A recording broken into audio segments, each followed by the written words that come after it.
Municipality of Sulacote Statutory Public Meeting, December 19th, to order at 5:30 p.m. Introduction of amendments to the agenda. May I have a motion to confirm the agenda for the statutory public meeting? Councillor Bath, seconded by Councillor Timpson. All in favor? Carried. Declarations of pecuniary interest.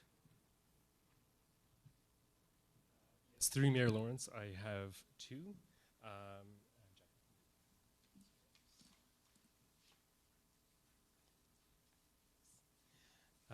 A declaration by Councillor Southall regarding item 4.1, zoning bylaw amendment number A05-2018.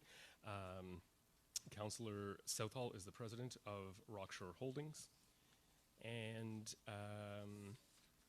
Councillor Timpson has also declared interest in item 4.1, zoning bylaw amendment number A05-2018. She is a neighboring property owner and has declared conflict. Thank you. So the first item on the agenda is zoning bylaw file number A05-2018. So if I understand correctly, is that the item that councillors have declared conflict on? That's correct. So, thank you.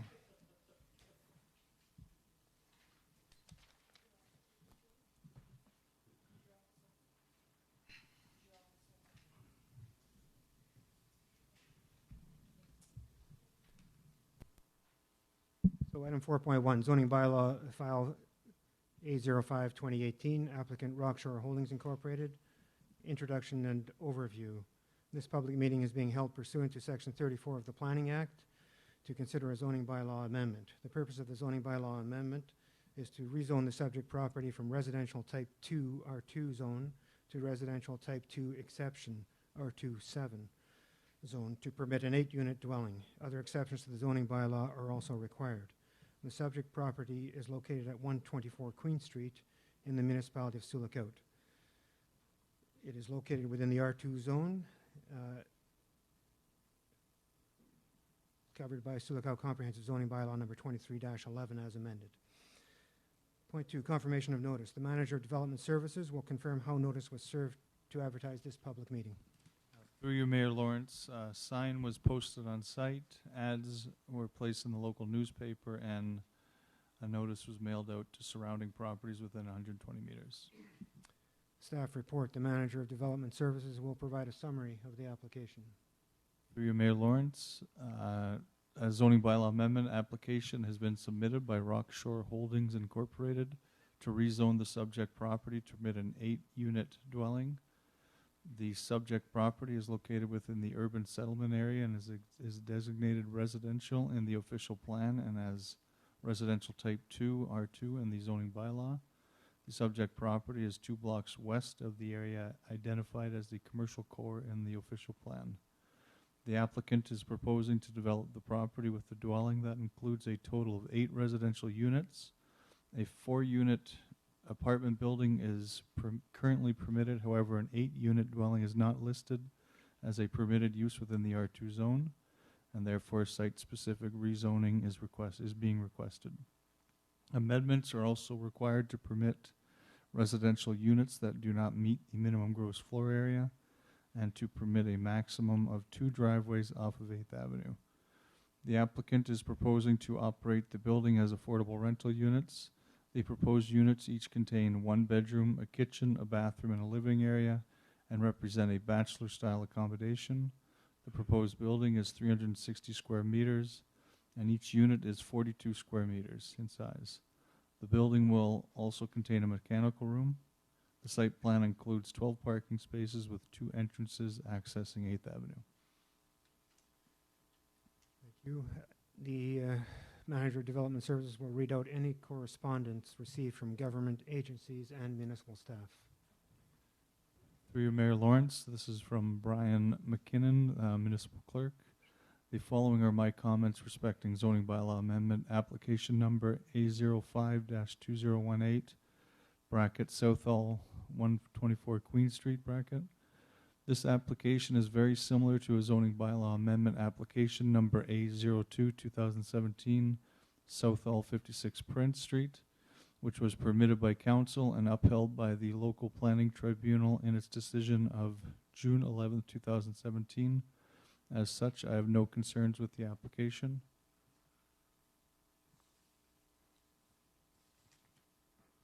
This is from Andrew Jewell, Public Works Manager.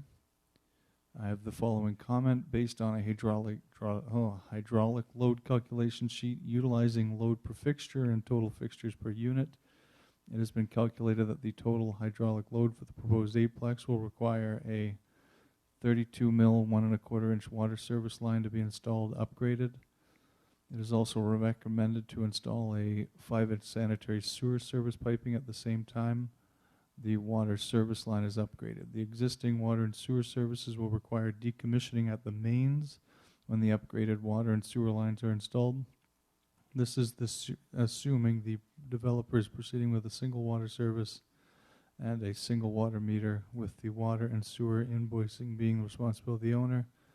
Other than the water and sewer servicing upgrades required, the proposed layout design fits the property very well, and I have no further comments.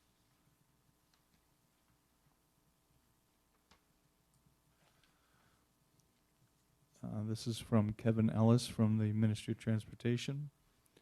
Please consider this email as MTO's official response to the public notice of public meeting, zoning bylaw amendment file number A05-2018. MTO appreciates the opportunity to review the proposed. The subject property of the application is located remote from any highway and is outside of this ministry's permit control area as described by the Public Transportation and Highway Improvement Act. MTO has no objection to the approval of the proposed. That's it. That's it. Thank you. Correspondence from members of the public. Manager of Development Services, carry on. Through you, Mayor Lawrence. This is from Ben and Kelly Beatty. Attention Municipality of Sioux Lookout, Mayor and Council and Department of Development Services. We are writing this letter regarding the proposed zoning amendment to the property located at 124 Queen Street. We oppose the application for a zoning bylaw amendment to the above noted property by Rockshore Holdings Incorporated. We are homeowners in the neighborhood and feel this amendment would negatively impact our neighborhood and the quality of life we have come to enjoy. The neighborhood is made up of single family detached dwellings. The existing house on the property is a single family home. Going from a single home to an 8-unit dwelling is not in the best interest of this neighborhood or its residents. A rental complex of this size simply doesn't fit this neighborhood. Parking will be an issue, as will the increased traffic on the already busy 8th Avenue. This is a school zone, and many kids travel the 8th Avenue corridor. Adding an 8-unit dwelling will result in too many additional people and vehicles in this area, creating a public safety concern. We support the development of a quadruplex on this property. However, we ask that the existing zoning bylaw is upheld to prevent the development of an 8-unit dwelling.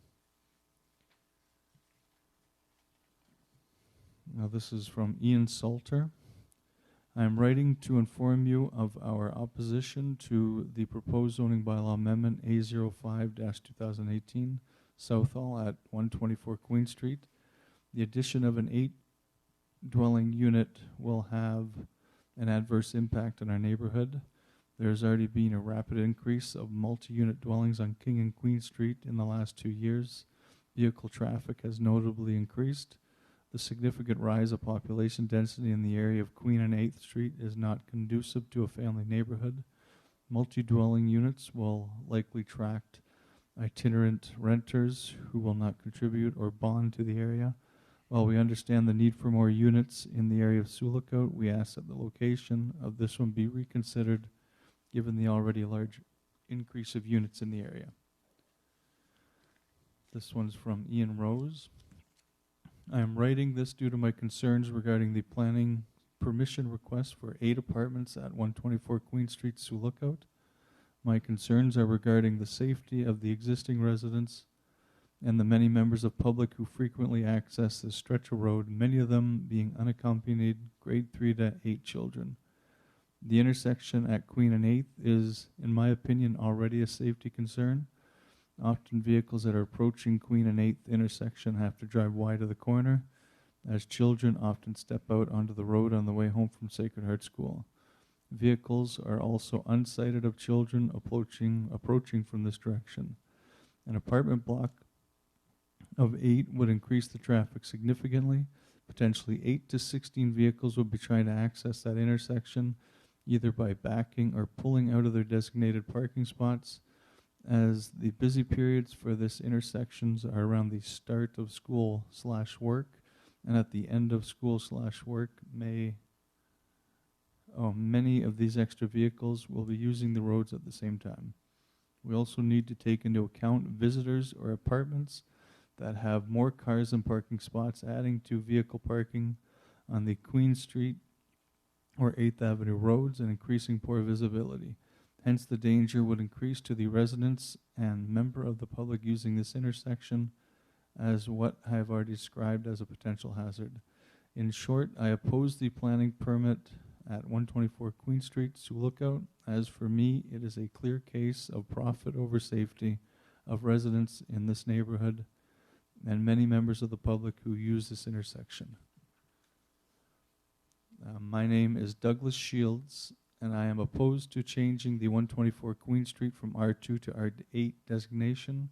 I do not think it is a suitable size lot and location for an 8-unit building. There are single dwellings adjacent to and around this lot. It is also the main sidewalk for children going to and from school and walking to the church. Young children would have to contend with vehicle traffic driving on and off this property, and I feel this is a danger to them. I am in favor of it remaining as R2. That's it. Thank you. Applicant's presentation. The applicant or a representative is invited to speak to the application. Is the applicant present and wants to make a presentation? Step up to the mic and state your name. Thanks. Thank you. Want me to talk to the mic? Better use. Okay. Hello, everyone. My name is James Southall, and I'm here representing Rockshore Holdings in regards to the bylaw amendments for the lot on 124 Queen Street. Rockshore's proposal is to construct 8 rental units on this lot. The target market for these units would be young professionals looking to start or further their career in our community. Sioux Lookout offers a variety of excellent employment opportunities. However, a lack of affordable housing options often prevents people from taking advantage of these. The proposed building would provide 8 new affordable housing units within walking distance of several of the community's larger employers. To move forward with this development, we require 2 bylaw amendments. The first is to allow a higher unit density than the lot is currently zoned for. The second is to allow an additional driveway access off of 8th Avenue. Under the current zoning, 4 two-bedroom units are permitted on the lot. What is being proposed is 8 smaller single resident units, which does not increase the occupancy rate of the property, as typically 2 or more people would live in the larger units. Providing a higher number of smaller units allows better utilization of existing infrastructure and services. It also makes it easier for people moving to the community to find housing, as there will be more affordable units available. Several projects requiring similar amendments were approved by previous councils, and I feel this application falls in line with these developments. Recent examples of similar unit density buildings on an R2 zoned lot include locations on Front Street, King Street, 56 Prince Street, and 140 Queen. The building at 140 Queen Street is particularly relevant to this project. It was also a Rockshore Holdings development, and it is also on a long corner lot, much like the current proposal. I have a photo of that building taken earlier today, as well as one of the lot we are currently discussing, and I'd like to share them with you, please.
The proposed development would have a very similar look to the one built at 140 Queen that you're looking at right now.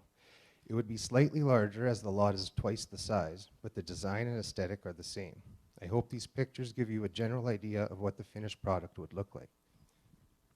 The second amendment request is for 2 driveway access points off 8th Avenue. This lot is somewhat atypical for a municipal lot, as there's no back alley to provide a secondary access point from. As such, we are requesting 2 access points from the main road. While it may be possible to reconfigure the site plan to work with a single access point, one of the goals of the proposed design was to leave the established trees on the corner undisturbed, maintaining a green space on the lot and helping the development blend in with the surrounding buildings. Adapting the design to work with a single driveway access would be far less efficient use of the lot and would require the removal of the trees, detracting from the neighborhood feel of this development. The second access point would be located roughly where the back lane would typically be. However, unlike a back lane, this access would have very little traffic flow. would have very limited traffic flow, as it would only be used by a portion of the residents of the proposed building.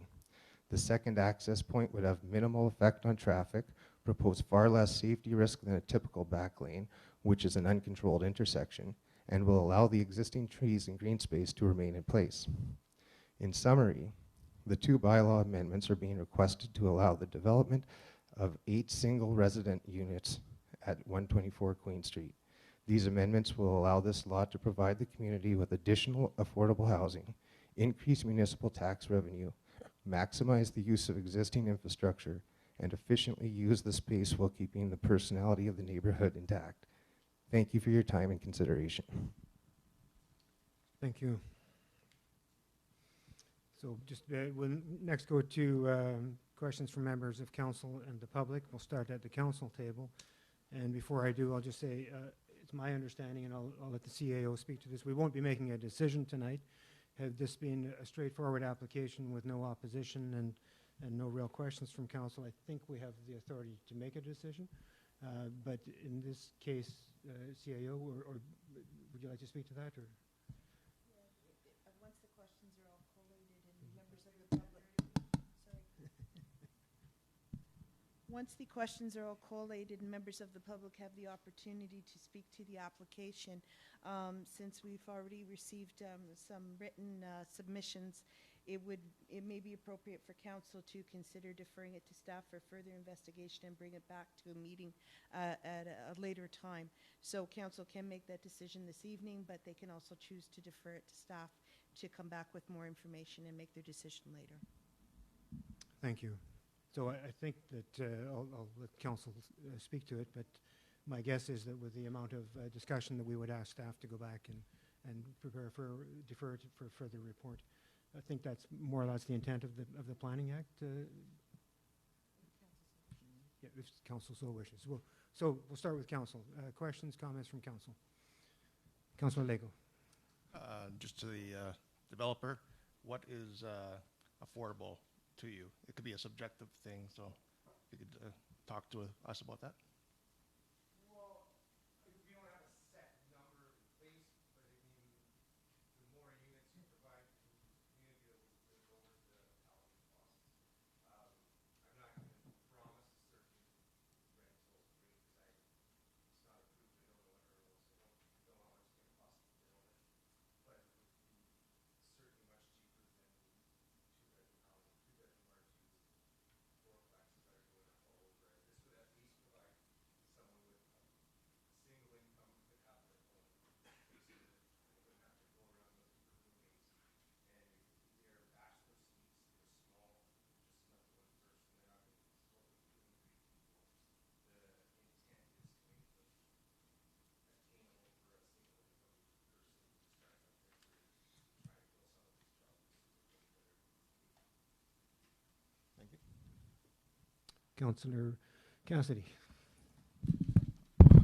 I believe Andrew touched on this, but with the water and sewer, would it all be one hookup? So would be utilities included in that sense? Yes, that would be the plan. That's just another way to cut costs. If you have one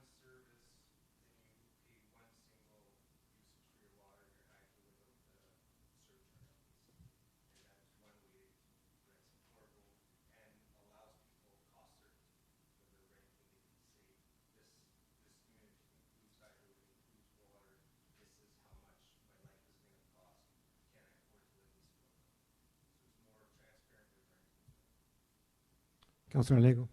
Do the developers pay for this upgrade to sewer and water?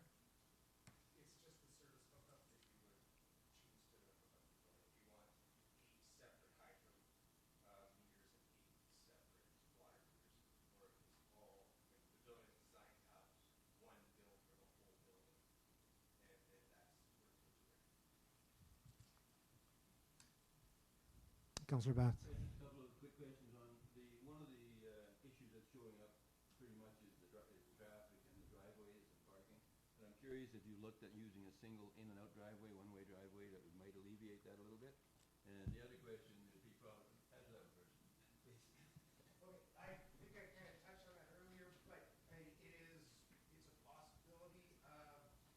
The idea with this was to have two small parking lots in lieu of there not being a back lane, and trying to save, if there's big trees that are overhanging and they're quite beautiful, you're hoping to keep those in kind of, I don't know, keep some green space and have it kind of aesthetically pleasing to the neighborhood.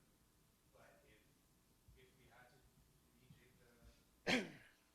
the site plan for a single access, I suppose we could look at that.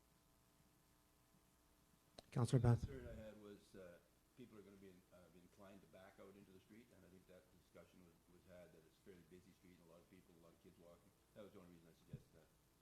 Well, yeah, if you look at the site plan, you can see that it's a real simple Yep. parking lot. You have the site plan, and it would be very easy to turn around the car in the parking lot, on the lot, and then pull it back and forth. So one for Andrew also is Andrew, these on a single service for sewer in particular, on a building of this size, is there any concern with blockage and how you get at it to clear it out, or does that become the landlord's responsibility up to the property line?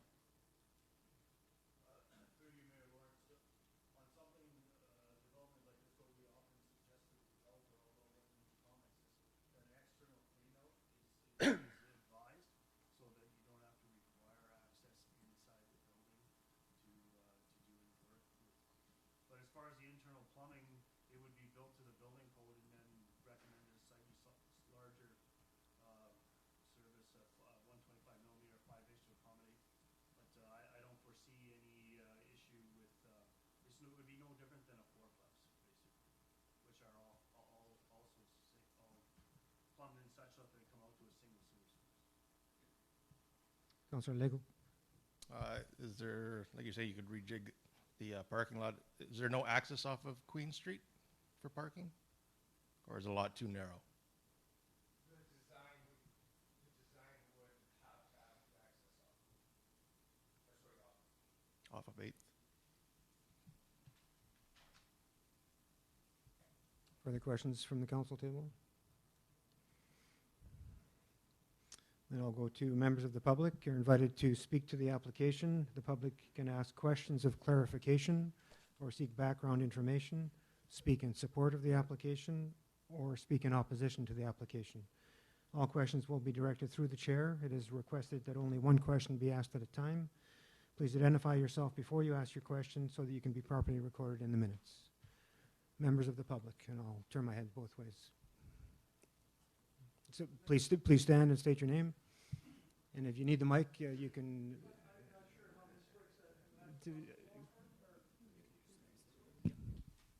Don't cross the floor. No.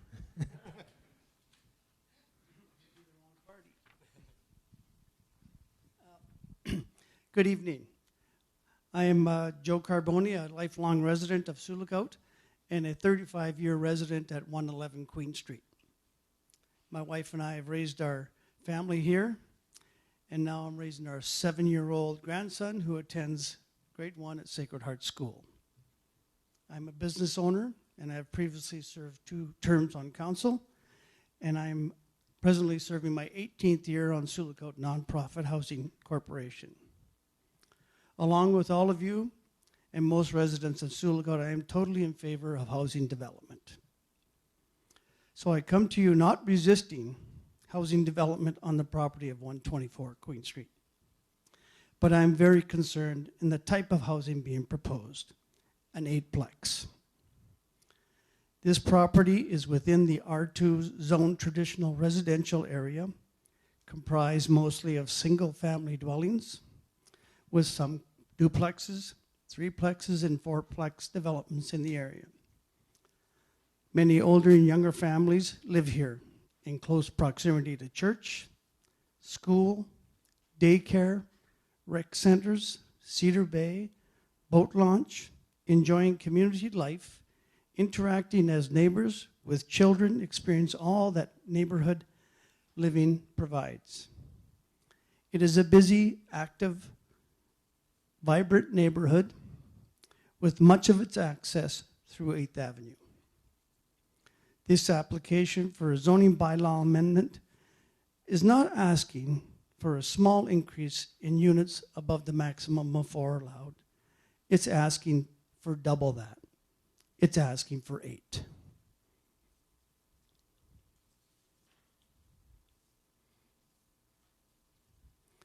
It's also asking for a major reduction in the minimum size requirements of each unit, from approximately 600 square feet to 400 square feet. It's also asking to double the number of allowed driveways to accommodate these increases, which further triggers the automatic doubling of the number of required parking spaces. This is not a small amendment. The physical design of this building is not characteristic of other developments in this neighborhood, being comprised of mostly single-family dwellings with duplexes and fourplexes, as said before. This type of development is only permitted in a multi-residential zoned area. An 8-plex with units as small as the ones proposed would tend to attract a limited demographic, not families or single-parent families that participate in established neighborhood life, nor would it attract young professionals looking to share a 2-bedroom space and possibly live more economically than a single person in a small unit. Rather, these small units would likely attract single transient people, or even a company or an organization looking for temporary housing for employees that come and go. This does not fit the demographic of this family-oriented and well-established neighborhood. According to the municipal official plan, high-density housing, such as this planned 8-plex, should be designed and located to have a minimum impact on low-density housing. This 8-plex, in my opinion, is overdevelopment of this particular lot in this neighborhood. This property borders 8th Avenue, an avenue with heavy traffic and pedestrian usage, along with the school buses that run 2 to 3 times daily. Children of all ages and families drive, walk, and bike to school. It is the main access route to Sacred Heart School, Badam Daycare, Sacred Heart Church, Cedar Bay Stables, Love's Cove, boat launch, the rec center, and the cemeteries. On any given day, this route serves families and children, school classes, and daycare groups, coming and going from home to school, school to church, school to the recreation center, daycare to community locations, on foot, in vehicles, and in buses. It's an extremely and vital area in town, with its sidewalks located on the boundary of this property where 12 proposed spaces are planned. The proposed parking area with dual driveways fronting 8th Avenue of this project create a dangerous public safety issue in this very busy, short block.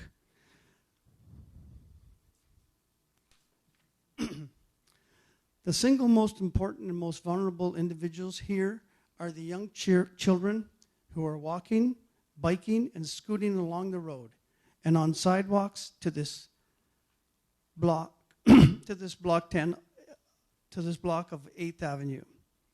Kids don't aren't always the most alert bikers or walkers, particularly when crossing driveways. I speak on their behalf today. This heavy pedestrian traffic occurs all year, through all seasons, including the winter months, when snow plowing creates even further safety visibility issues. The beautiful new community playground at Sacred Heart also attracts children from all over town during the week, after school hours, on weekends, as well as the long summer. Not to mention future possible developments in this end of town that would use 8th Avenue as its access. A couple that we know that are in talking about is the Eco Housing Village, a secondary emergency route to Minuyawan, and yet the unrealized development at the Zone Hospital property. More housing is necessary for our community, yes. The question is, why this property could not be developed to a fourplex instead of seeking so many amendments for the zoning bylaws to build something that is only supposed to be built in an MR zone land. And that's where it would be demanded of them to have a site plan control. A fourplex could house as many people as an eightplex without compromising the integrity of the neighborhood, without causing public safety issues. The sevenplex on Prince Street that was approved recently with some public opposition should not be considered an equivalent or precedent setting in any way. All of the parking at the Prince Street development is located at the back of the property on the back lane. That is a completely different scenario, without any of the safety concerns of this proposed development here on 8th Avenue. The more I examine this application, the more I've concluded that allowing a property to double its usage from 8 to 4 units leads to some major problems, both to community safety as well as neighborhood integrity, and clearly should be developed on an MR zone, which require more yard, greater setbacks to adjacent properties, and would require a site plan control. I ask council to thoroughly study this application and to deny it. And through the chair, I respectfully ask this developer to withdraw this application and instead consider development that is in compliance with the official plan, which is more suitable to this neighborhood and easily meets all the R2 zoning requirements. I, for one, would wholeheartedly support any residential development in our neighborhood that is in compliance and within its zoning. Thank you.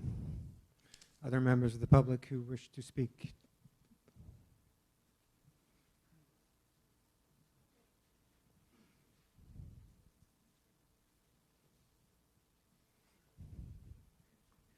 Hi, good evening, everybody. My name is Will Averill. I live at 113 Queen Street. I have a couple of young children and regularly walk to Sacred Heart and Bedauben with them. I'd just like to reiterate Joe's comments that his safety concerns are founded, and I'm also in opposition to this development for all the reasons Joe has brought forward, as well as everybody else who has made written submissions. Thanks. Thank you. Other members of the public?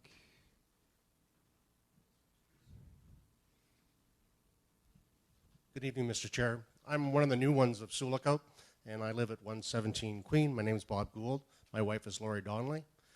I have to tell you, I'm quite surprised council hasn't identified 8th Avenue as already described, and I don't oppose a eyesore change on our street. In fact, I only endorse that we do something with that property. What I do oppose with is this is a main artery. My history was from Dryden. I sat on the police service board. I was chair for 16 years. Safety in our school zones were an adamant part of a police service board.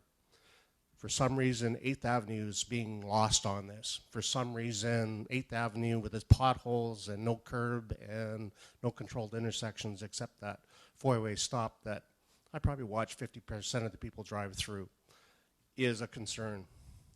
Also, council should be aware there's no parking allowed on the street. Define boulevard, you don't have a curb. So bylaw is having a problem trying to control people parking on the street, which is against the law. So that's something that council should also look at. This is a main artery, and in fact, if we are looking at correcting things, correcting 8th Avenue to its proper dimension for the flow that's going through there. And Joe, your description of traffic there and a resident trying to back on to Queen Street or onto this street is amazing. In most cases, I back into my driveway so I can get back onto the street. It's very much a main artery and should be looked at that. So just saying that council should be aware of that and council should look at that aspect. As the zoning bylaw, I totally endorse something going on for a change of building, and I think the only holdup I see is parking, and that's the point I make right now. We have an issue with traffic flow. Thank you. Thank you. Other members of the public?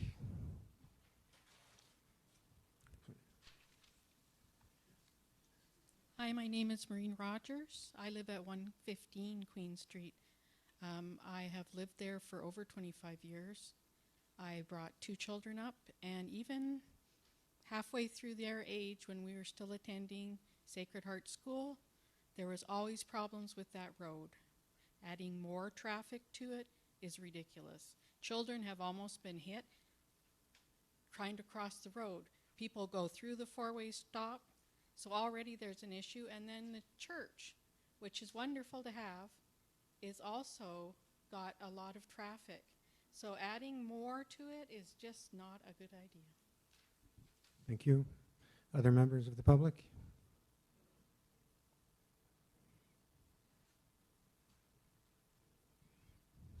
Good evening. My name is Ben Beatty. I live at 118 Queen Street, 3 doors down from the property in question. I also have 2 young kids in the neighborhood, and we walk to 8th Ave every morning and every afternoon to put them on the school bus. And 8th Ave is an extremely busy street. We have to often wait for lineups of traffic to cross the road in the morning and the afternoon, and that's my main concern too, is safety by adding all these extra vehicles in this neighborhood.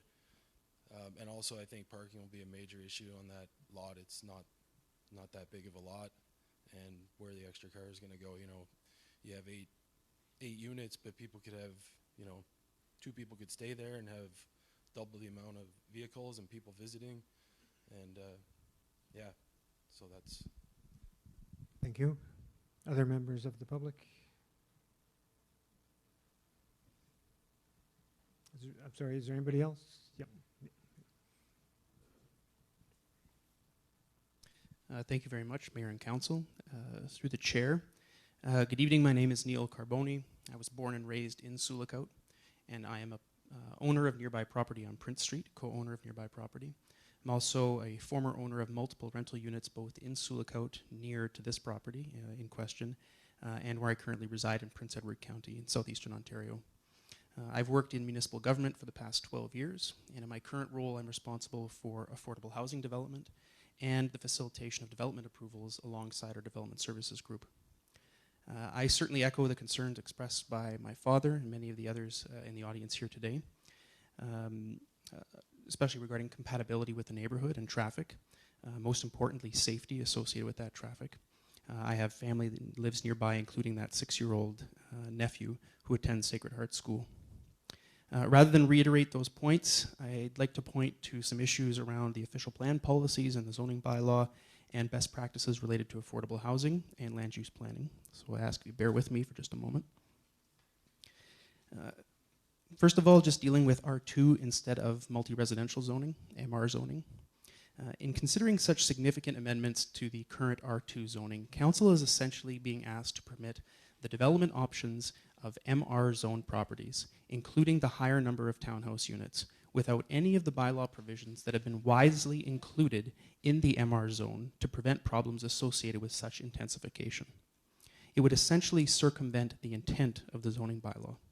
Most notably, MR properties are subject to site plan control, which has been noted within the municipality's official plan, and that can be found under section 8-7. For anyone not familiar with site plan control, this allows the municipality to ensure things like drainage, parking, lighting, ingress and egress, noise, and other exterior features and functions of the property are appropriate. Without site plan control, the municipality has a very limited means, if any, of ensuring that a use which is as of right, which is what this would become through this amendment, would not create issues for pedestrians, the neighborhood, traffic, drainage, and other issues. That is why site plan control is required for developments of this scale within the MR zoning. In terms of other policies, site plan control is not the only way in which the proposed zoning bylaw amendment does not conform with the official plan. And I'll point out just a few. Much has been said about neighborhood character and compatibility. There is extensive language in the official plan on section 3-6, 3-7, 3-9, and in particular on 3-10, which states urban design principles including residential property. There are about 15 of them listed there, but I will name just 5. Development must reflect a thorough and sensitive understanding of place, context, and setting. It must be visible and safe. It must meet the needs of pedestrians as a priority. It must accommodate the needs of a range of people, including children, seniors, and people with disabilities. And it must achieve compatibility with existing uses. Dealing with density, section 3.3 gives density targets for the municipality. And some may be surprised to hear that 90% of the residential development is targeted for low and medium density residential development. In this case, 40 plus units per hectare is considered high density development, high residential development, and only 10% of new development is prescribed in the official plan to be of that nature. At this rate, and given the 1,200 square meter property, that property would have 4.8 units on it. A proposed 8-unit townhouse on that property represents 67 units per hectare, just to put that in perspective.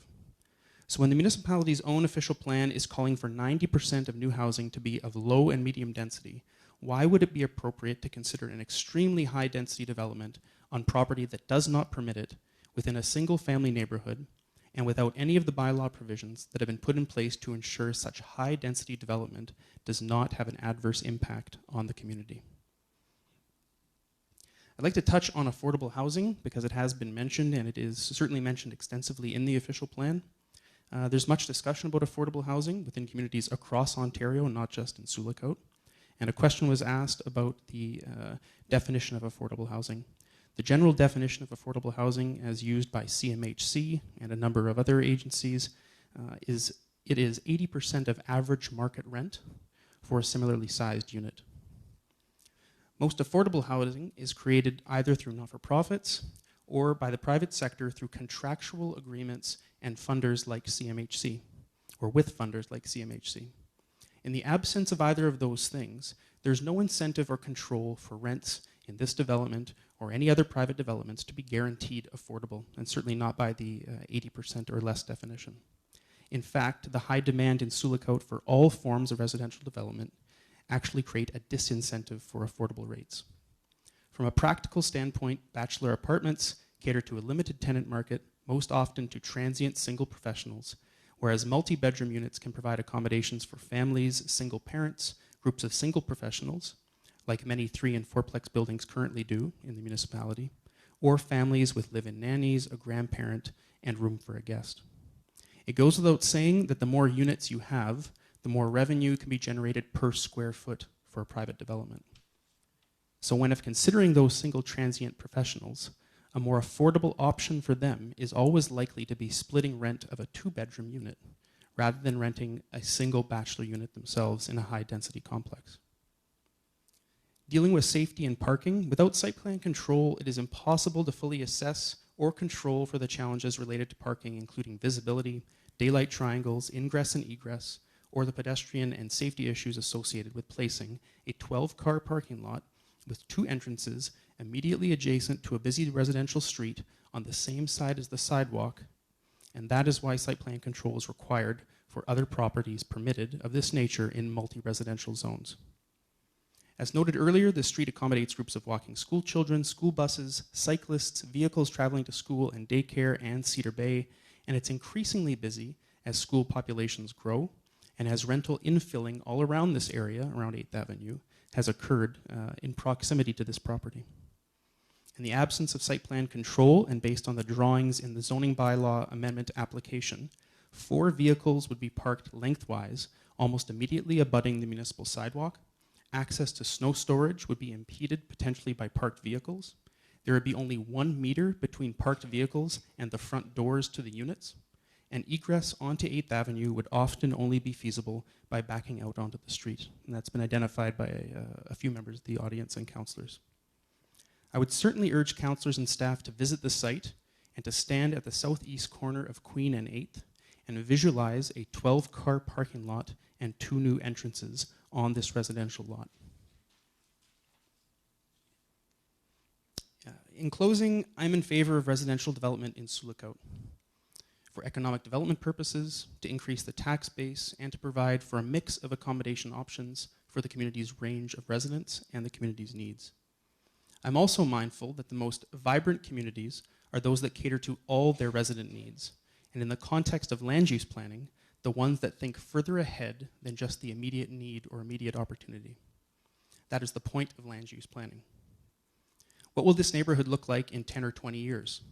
There's discussion of an eco-village, as was mentioned.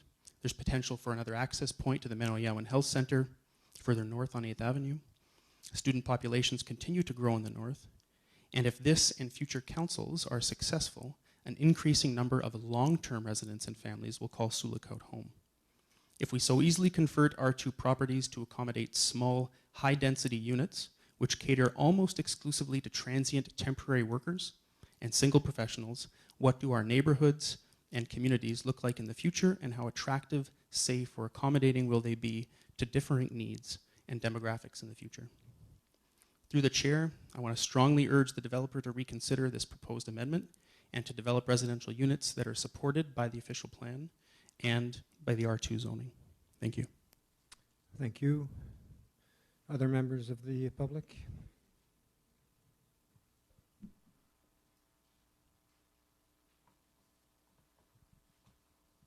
Hi, my name is Michaela Pacelli-Salter, and I too am a resident of Queen Street, 119 Queen, across the street from where the proposed development is going to be.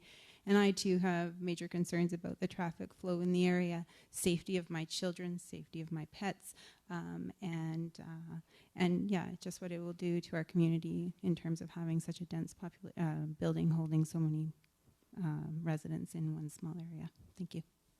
Thank you. Other members of the public?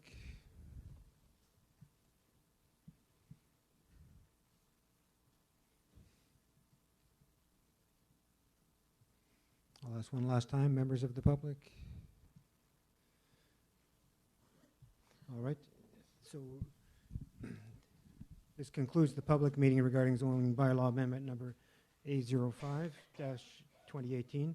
If any member of the public wishes to be notified of the decision of the council in respect of the application, you must make a written request to the Manager of Development Services. Notice to the appeal, the decision of council to the Local Planning Appeal Tribunal must be filed with the Manager of Development Services no later than 20 days from the date of notice the decision is circulated.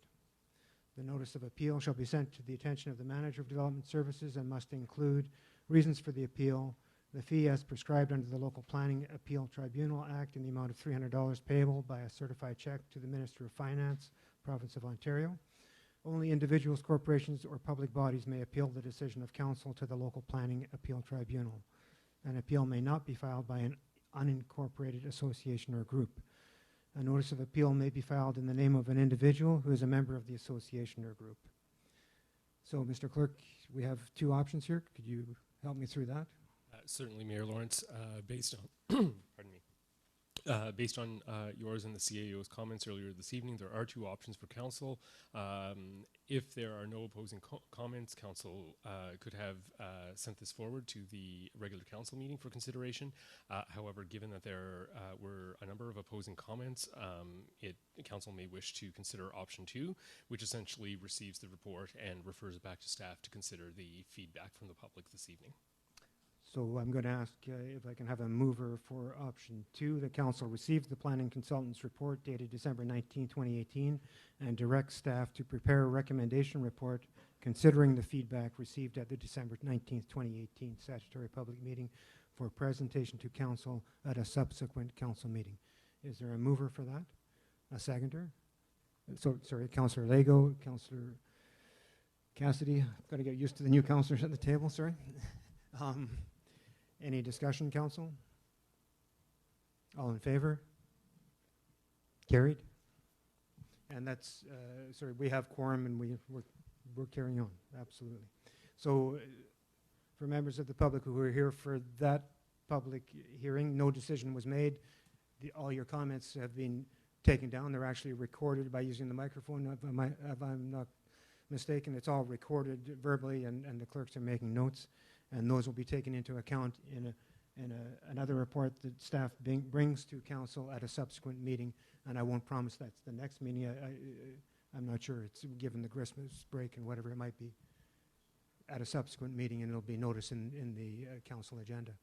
So you're absolutely welcome to stay if you'd like to, but I will just allow a moment. If people who were here for that would like to leave, please feel free to do so.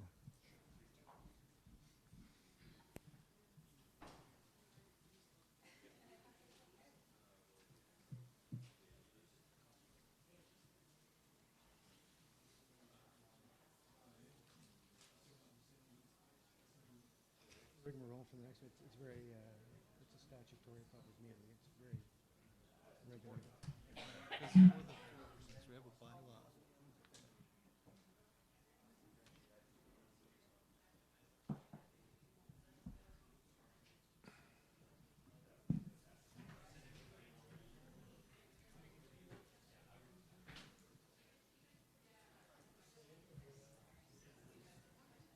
One small item, one a long agenda. Settle in, folks. It'll be a long one. Brian predicted.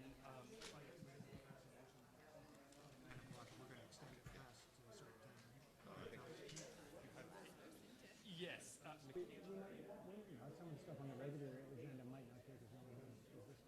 There's a lot of them. And then on the closed agenda, there's quite a bit to discuss. Yeah. We might get through the regular agenda.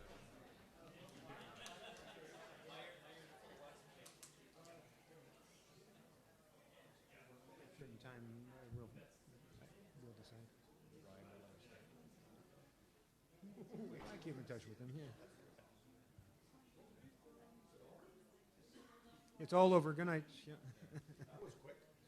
No, it's just started. All right, maybe I'll just another minute here, and we'll. Okay. Blended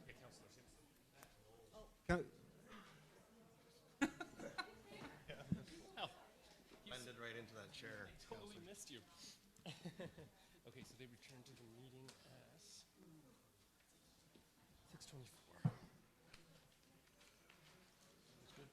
All right, let's reconvene.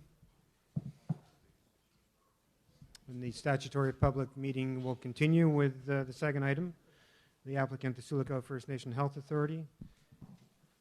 Introduction and overview. The public meeting is held pursuant to Section 34 of the Planning Act, 1990, as amended, to consider a zoning bylaw amendment. The purpose of the zoning bylaw amendment number A06-2018 is to rezone a portion of the subject property located at 3 Sturgeon River Road from Highway Commercial Zone to Highway Commercial Exception 1 zone. The majority of the subject property is located within the CH zone in both the current zoning bylaw, 2311, and the recently passed zoning bylaw, 85-18. If the new zoning bylaw is not appealed, zoning bylaw 85-18 would be in force and effect as of November 21st, 2018, when it was passed by council. The draft bylaw has been drafted in a manner that amends both documents. The purpose of the application is to rezone the subject property to permit a hostel. The proposed hostel is to be used primarily to house visitors attending medical appointments on a temporary basis and to provide specific programming needs. A site-specific exemption to the CH zone is sought to permit a hostel as an additional permitted use. Confirmation of notice. The manager of development services will confirm how notice was served to advertise this public meeting. Through you, Mayor Lawrence, a sign was posted on site, ads were placed in the local newspaper, and a notice was mailed out to surrounding properties within 120 meters. The Manager of Development Services will provide a summary of the application. Through you, Mayor Lawrence, a zoning and bylaw amendment application was submitted by the Sioux Lookout First Nations Health Authority, SLFNA. The purpose of the application is to rezone the subject property to permit a hostel. The proposed hostel is to be used primarily to house visitors attending medical appointments on a temporary basis and to provide specific programming needs. A site-specific exemption to the commercial highway zone is sought to permit a hostel as an additional permitted use.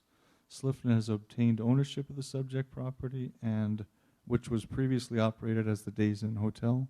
No additional building or site alteration is proposed. Correspondence from government agencies and municipal staff. Through Mayor Lawrence, Brian McKinnon, Municipal Clerk, state our comments are as follows. The following are my comments respecting zoning bylaw amendment application number A06-2018, Sioux Lookout First Nations Health Authority, 3 Sturgeon River Road. This effect of this application is to operate a hostel providing temporary lodging for individuals seeking medical treatment / services in Sioux Lookout in the building and on the property currently operated as a hotel. Given the relative compatible intended uses, I have no concern with this application. This is Kevin Ellis from Ministry of Transportation. The zoning bylaw amendment proposes a site-specific exemption to the CH zone to permit a hostel as an additional permitted use. The subject property presently is operating as a motel. The ministry considers the operations of a hostel to be a similar nature to that of a motel at the subject property's location. Therefore, the ministry considers the impact to the highway to be negligible from those of existing conditions. MTO has no objections to the proposal, but advises the municipality and the property owner of the following MTO requirements. The Public Transportation and Highway Improvement Act requires MTO building and land use permits be obtained for any development / construction occurring within 45 meters of the property limit of a provincial highway and within 100 meters of the center point of the intersection between a provincial highway and a public side road. The permit requirement is for construction / installation of any structure above or below ground, grading of land or drainage alterations, installation of entrances on side road, etc. An MTO permit is also required if interior work of commercial properties alter the use or operations of the property. That's it. Correspondence from members of the public. Through Mayor Lawrence, we received one from Suzanne Favant. In regard to the zoning amendment application, I have some concerns. One, if a First Nations group is planning on taking over the Days Inn, and even though you will say they will pay tax, it stands to reason that they will apply to be tax-free at some point, and therefore the property turns from a tax-paying entity to a non-tax-paying entity, putting more burden on the taxpayers of Sioux Lookout. This would be unfair. 2, the foot traffic alone, not even considering the vehicle traffic, would increase to dangerous levels if the Days Inn were to become a hostel. I can attest to the foot traffic as having many clients stay with us that are SLFNA clients. Many choose to walk even if they have means to call for rides. We have sidewalks adjacent to our property, and no guests are crossing busy highway sections where they absolutely would be if they were staying at the Days Inn. 3, because of increased social problems in Northwest Ontario, i.e. drug addiction, alcohol addiction, mental illness, etc., the rate of guests with such problems has also dramatically increased. We see this at our hotel. I can attest to this firsthand as we have many problems that are directly related to these issues. Yes, they are coming from everywhere, but our main source of guests are through the through SLFNA. This is where we are seeing so many of these issues. Why does that matter? Because it means my hotel now has a reputation among non-SLFNA guests. They see the increased police presence, they hear the fights, they see the damage, they witness the abuse, and they now choose to stay elsewhere.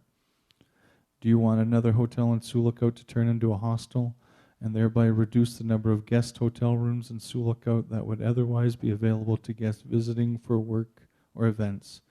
We have adopted and accepted the fact that these issues are going to happen, and we work with SLIFNA to do our best on all levels, whether it is patient care or staff care. 4, an extension from number 3, it stands to reason that if the Days Inn turns into a hostel, then our number of rooms booked by SLIFNA were to drop significantly. This would obviously put a tremendous strain on our ability to be financially successful. It also stands to reason that it would be my best interest to go after the current Days Inn guest list, but I could really only do that well by rebranding myself and limiting or eliminating hostel available rooms altogether. How can I show those guests who don't come to me now that I've changed if I don't change? Therefore, it's conceivable that currently the SLIFNA has access to my 120 rooms, and in the future that could disappear and they would be left with only the rooms they have bought in the Days Inn. That doesn't make sense. 5, it must be clear that if SLIFNA intends to purchase the Days Inn, that they not be allowed to sell rooms to the public. You'd be allowing government allotted money to directly compete with locally owned business. That's just morally wrong. Government should not be in the business of allowing spending of money that is earmarked specifically for health care, when local businesses already struggle without any help whatsoever, right? 6, I had asked for an amendment to allow a wellness center in my building well over 2 years ago, and seemingly just weeks ago it was approved. So who or what factors decide who gets the quickie change money status? Lastly, no matter what anyone tells you, there are enough privately owned hotel rooms in Sioux Lookout on most occasions. We, just like all hotels in Sioux Lookout, run approximately 70 to 80% occupied. If there weren't enough, we'd all be running at 100%.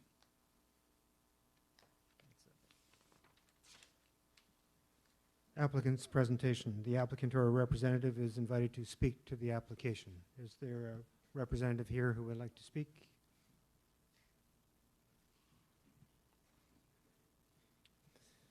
Questions from members of council? Members of council. Councillor Timpson. I have a couple of questions. I have been asked by people in the public about the tax implications for this, and I had some correspondence with the treasurer. But I think it's worthwhile to just clarify what the tax status will be if they are a hostel. Although they understand they will still be zoned commercial, but that the use would be changed. So I wonder if we could... CAO, who would you direct that to?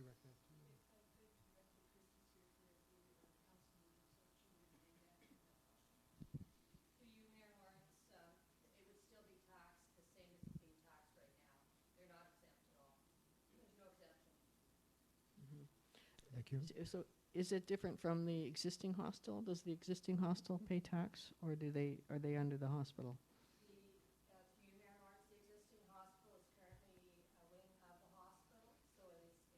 Okay. Okay. Councillor Southall.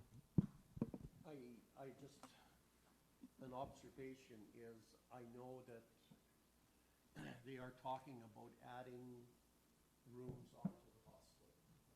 I've heard discussions about that happening. If that happens, I would think that that would have a substantial effect on all the hotels. And I'm just wondering whether this isn't a win-win. In one way, we are creating the additional hostel beds and then dispersing the rest of the rooms over the other hotels, which probably would not have as devastating an effect as plopping 60 to 100 more beds onto the existing hostels. So I think that's something.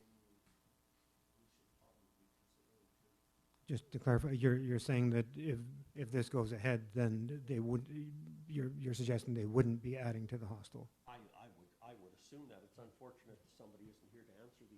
No, I think, I just wanted to clarify that. Yeah, that's what I'm saying, is that I would surmise that if they purchased the Days Inn, they would not be going ahead with expansion plans for the hostel. Councillor Cassidy. Yeah, my concerns, I guess, echo some of the foot traffic stuff, and I'm disappointed, I guess, MTO didn't discuss that. And I'm also disappointed that there is no one from Slifna here to answer these questions, because the restaurant's across the street, they cross the street, they go down to the bike path. There's going to be a lot more foot traffic on the main highway. So my question would be for Slifna, if they were here, is like, would they entertain if there's need for a crosswalk in the future, stuff like that, or how would they address some of the additional foot traffic that we know is going to come from this? And excuse me, through Mayor Lawrence, I guess we could likely get somebody on the phone to speak to some of these potentially from Slifna. I'm not sure, is that standard business, or?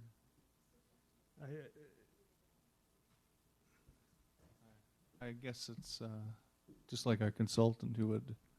Okay. That's who you're getting on the No, phone? no, sorry, it would be the Director of Finance from Slifna. Are they prepared? Have they said they would be on standby, or? Sorry, Karen just mentioned this to me just now. She said someone was available if needed. I'm not sure if that's standard procedure. Is that? I wouldn't think that would be. Through you, Mayor Lawrence, it's not standard procedure. I would respectfully suggest that, given that there are a number of concerns with this application as well, I suspect it's likely going to be referred back to staff, and perhaps some of those questions could be addressed as part of that review process. Yeah, I think I'd rather not entertain bringing somebody in by phone. Thank you. Further questions, Councillor Timpson? Yeah, a bit confused when we say that there's 80 to 90% occupancy across the board in our hotels. If this were all then this would mean would be that all the people that are currently spread out in the other hotels would be concentrated in one hotel. That would then free up. That would free up beds for the commercial clients in all the other hotels. So I don't quite get it. And maybe it has to. I mean, I don't know why Days Inn went under. Obviously, they didn't go under because of lack of clientele. Can anybody clarify that for me?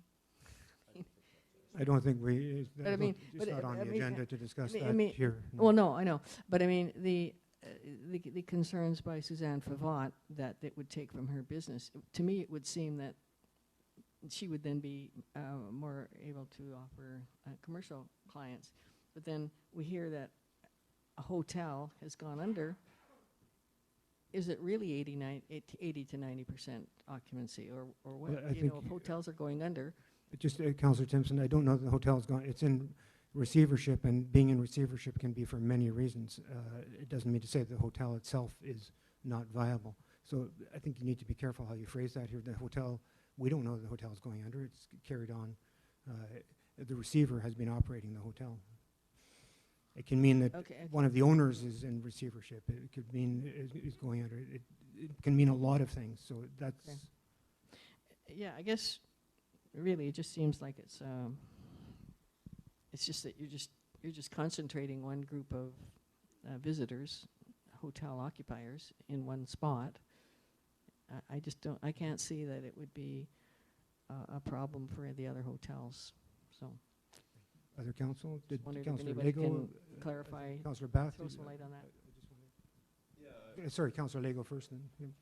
Can you also add to that on-site security? Is there going to be such a thing? I'm sure they have security at the hospital, right? So. I think we have to be careful about imposing restrictions on business and operations. That's not. I don't think that's our purview to do that. But at the same time, it gives an opportunity for us to deal with one agency on issues. Councillor Bath. Yeah, well, we certainly know that the current hostel is overcrowded to the point that people are going to Ignace and Dryden to practically every week. Last year their AGM said 180% capacity, so. We know that's happening, and I know it from other hats I wear, that it's very, very busy.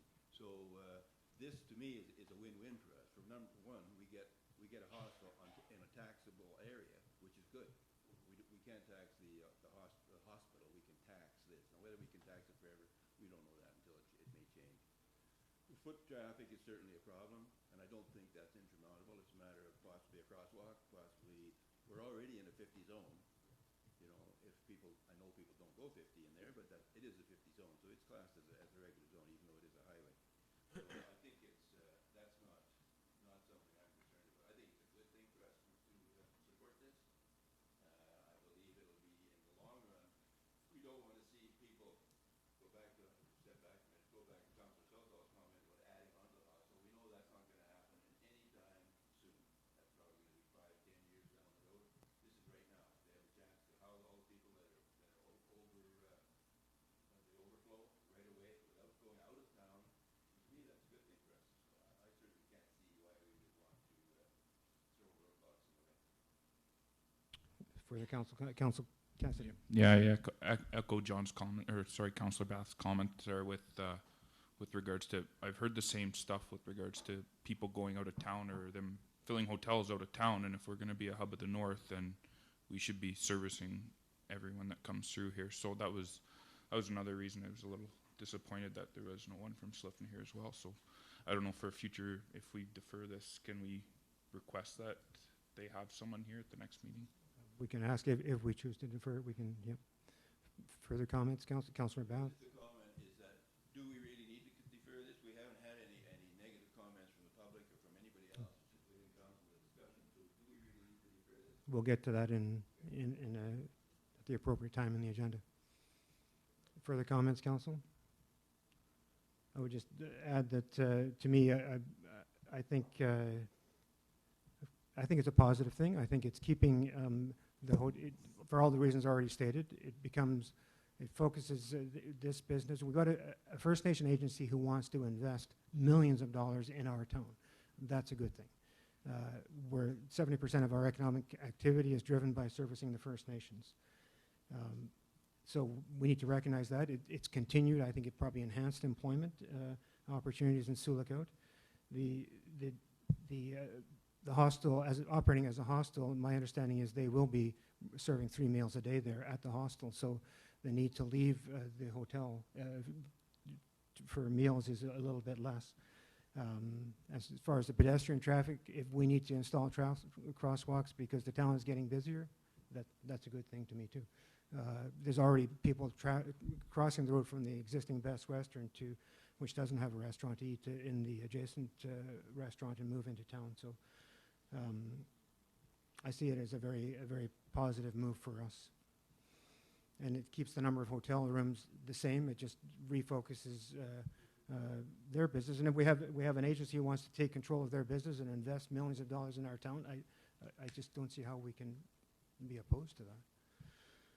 That's my comment. So we are now at the questions from members of the public.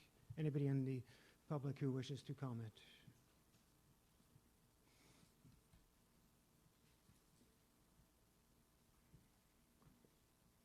One last time, anybody in the public who wishes to comment? No comments?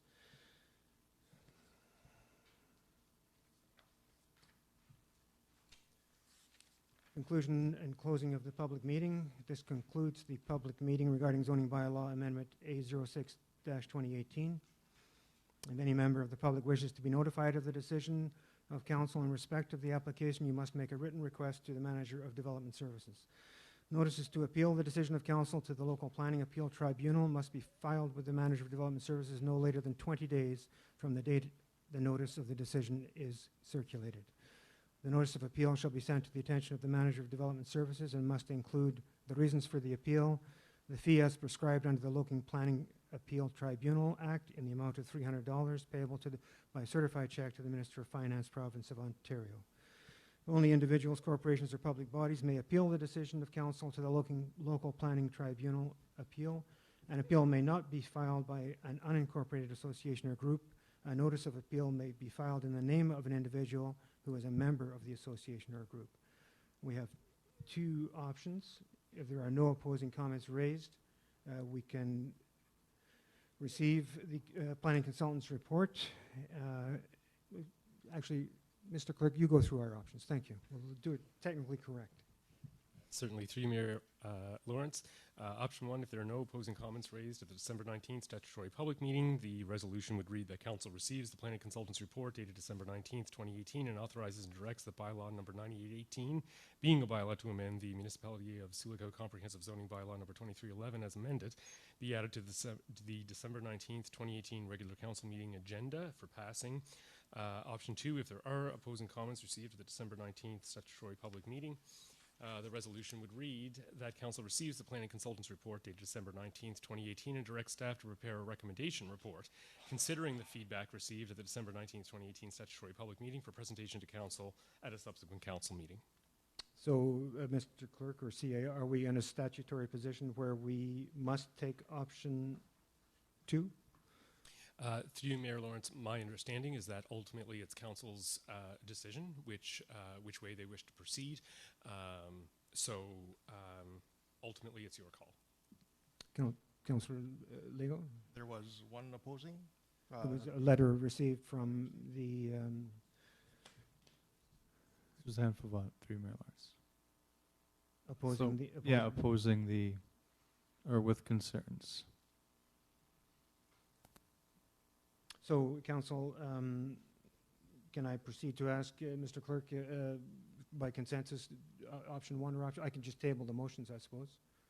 We can just do it. So the first one, I think what I'll do is I'll put option 2 on the floor first to see if that passes, which is, option, let me get this right, option 1. That Council receives the planning consultant's report dated December 19, 2018, and authorizes and directs that bylaw number 98-18, being a bylaw to amend the Municipality of Sioux Lookout Comprehensive Zoning Bylaw number 2311, as amended, be added to the December 19th, 2018 regular council meeting agenda for passing. May I have a mover? Councillor Southall, seconded by Councillor Timpson. Discussion? So I'm going to call this a vote, and if it passes, then that's the option that we're accepting. Understood? So all in favor? Carried.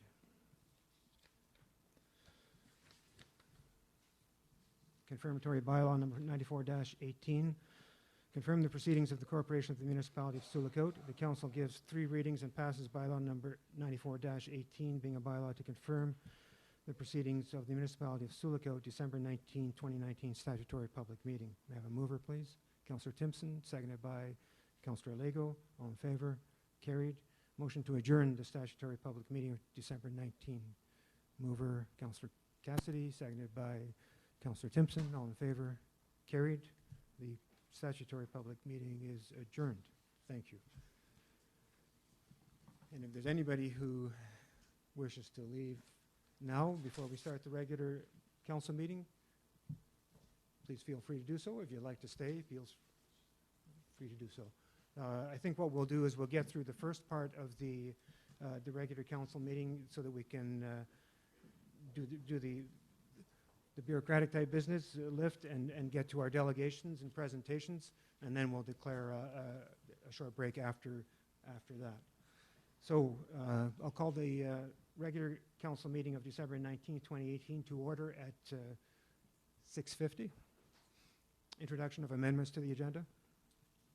Through you, Mayor Lawrence, we will, per Council's decision at the statutory public meeting, we will be adding item number 7.11, which will be a zoning bylaw application A06-2018.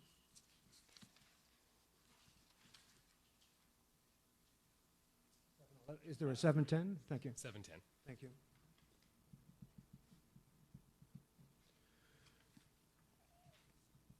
I have a motion. Oh, sorry. Yep. And additionally, Mayor Lawrence, we'll also be adding bylaw number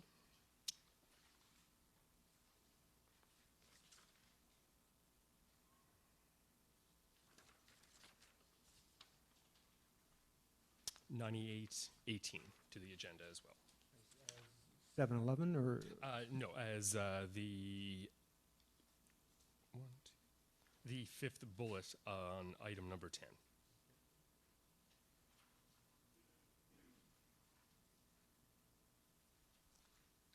I'll come back to you for the numbers at that time. Thank you. I have a motion to confirm the agenda as amended. Councillor Cassidy, seconded by Councillor Timpson. All in favor? Carried. Adoption of minutes. The minutes of the November 21st, 2018 regular council meeting, December 11, 2018 special council meeting, and December 13, 2018 special council meeting will be presented at the January 16th, 2019 regular council meeting. Thank you. The minutes aren't ready, so there's no adoption of minutes tonight. They'll be at the next council meeting. Determination of items requiring separate discussion. So I will go through, starting with item 7.1, Elgin Street sweeper rebuild.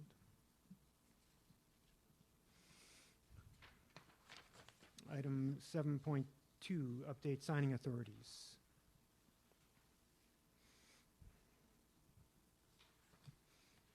Item 7.3, third quarter financial report. Item 7.4, Committee of Adjustment, Secretary Treasurer.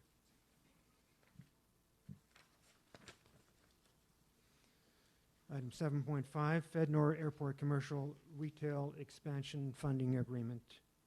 I think this is an authorization of signature to execute the agreement. 7.6, FedNor Sports Tourism Strategy Funding Agreement. Same thing, this is an authorization of signature. I'm sorry, Councillor, yeah. If you want to lift these for discussion, then identify that you would like these items lifted. Otherwise, they'll be passed as part of the consent agenda. This one, yes. As 7.6? Yep. So we'll do that when we later on. Thank you. Item 7.7, cannabis retail outlets. That the council supports retail. Yep. Councillor Bath. Council remuneration for the 2018-22 term bylaw, and I think there are options on that one, are there? So we need to lift this one. Resolutions to be submitted for consideration at the 2019 KDMA annual meeting. I think we need to lift that because I think there's one that's now out of date, redundant, that we should delete.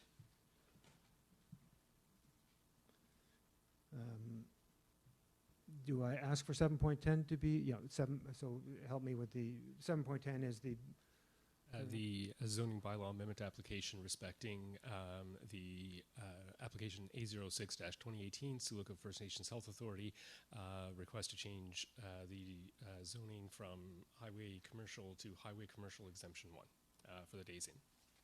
The one we just discussed in the statutory. Any? Nope. And then you had a 7.11 that you added. Sorry, Mayor Lawrence, that was actually my error. Okay, right. The other item didn't come forward from the special Thank you. from the statutory.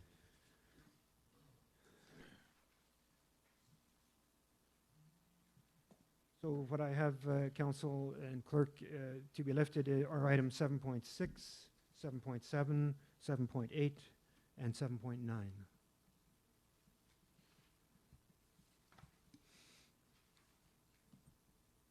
Do you need any motions at this time, or? Just to adopt the items not requiring separate discussion.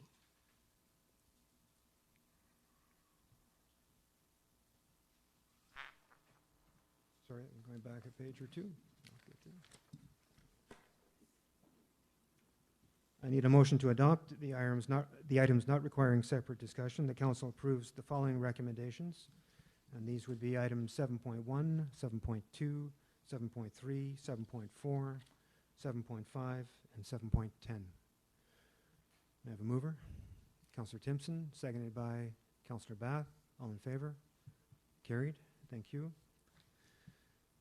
And now we can get to delegations, presentations.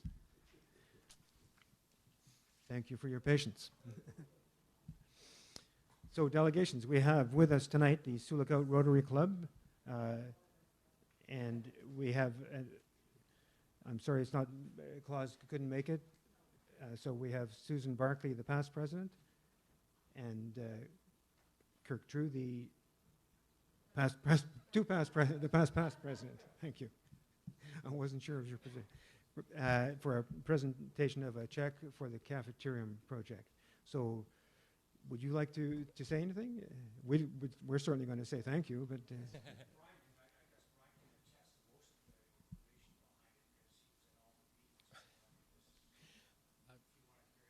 Oh, sure. Thank you.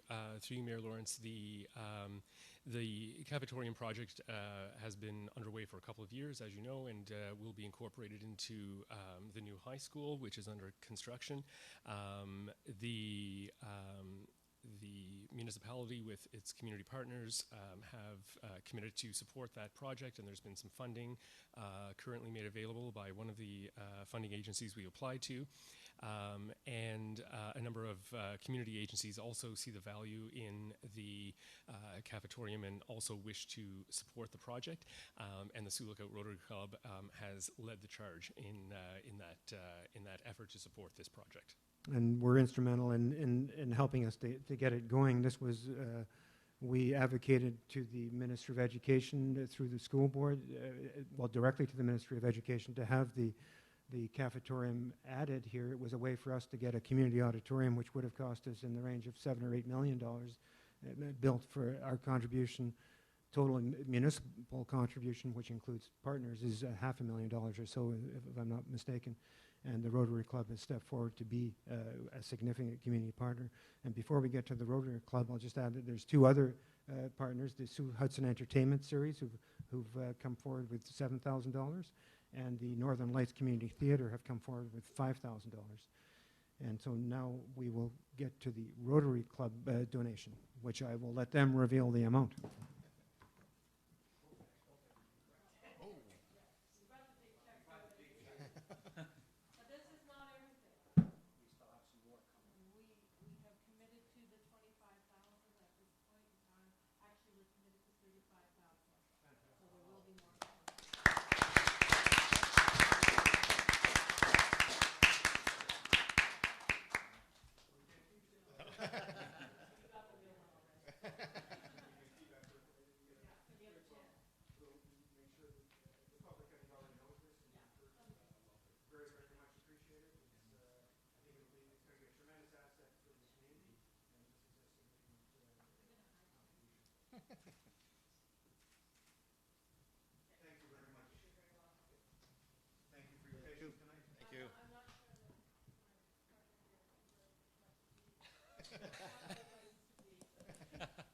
Thank you.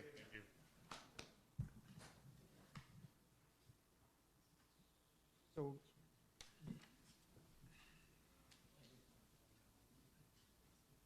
I think if it's all right, I'm going to just declare a 5-minute recess before we, or should I, sorry, is that fair enough? May I do that? We do 8-2 and then go? Hmm? We do 8-2 and then Oh, I'm sorry, of course, municipal. I was waiting for you to put your hand up and be members of the public. Well, let's do the recess. No, sorry, I'm sorry, I apologize. Item 8.2, thank you, Councillor Cassidy. Municipal Employee Recognition Awards. So we have some long-term service recognition for municipal employees. I think we have 10 here. They're not all here, but we'll, shall I come over there, or how do you want it?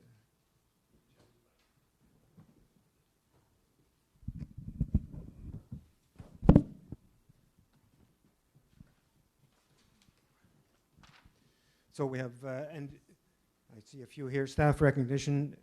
My goodness. She's still in daycare, but she's worked for 35 years. Still in kindergarten, I mean. Kelly Negus, daycare manager, 35 years of service. The only chance I get, you get to the roast every Christmas party, so congratulations, Kelly. Thank you very much. 35 years, amazing. You run the show, I guess, huh? Donald Carson. Don is a landfill attendant for the Public Works Department and has been with the municipality for 30 years. Alan Howie. Alan has been with the Volunteer Fire Department for 25 years. Lawrence Gale is an airport operations technician at the airport and has worked for the municipality for 15 years. Greg Olson. Greg has been with the Volunteer Fire Department for 15 years. James Haynes. James has been with the Volunteer Fire Department in Hudson for 15 years. Charlene Brown. Charlene is a recreation and culture evening attendant and has worked for the municipality for 15 years. Donald Fenelon. Don has been with the Volunteer Fire Department in Hudson for 15 years. Tracy Blanchard. Tracy is an early childhood educator with the daycare and she has worked for the municipality for 10 years. Chris Favot. Chris is the recreation and culture lead hand and has worked for the municipality for 10 years. Carly Collins. Carly is the deputy treasurer and has worked for the municipality for 10 years. Peter Breton. Peter has been with the Volunteer Fire Department for 10 years. Kevin Elliott. Kevin is an airport operations technician at the airport and has worked for the municipality for 10 years. Elsie Tobin. Elsie Tobin is a caretaker and has worked for the municipality for 10 years.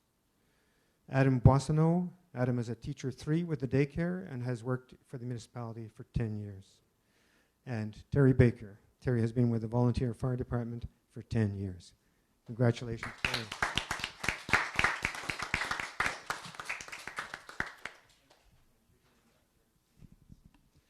Thank you very much to all the staff. Thank you.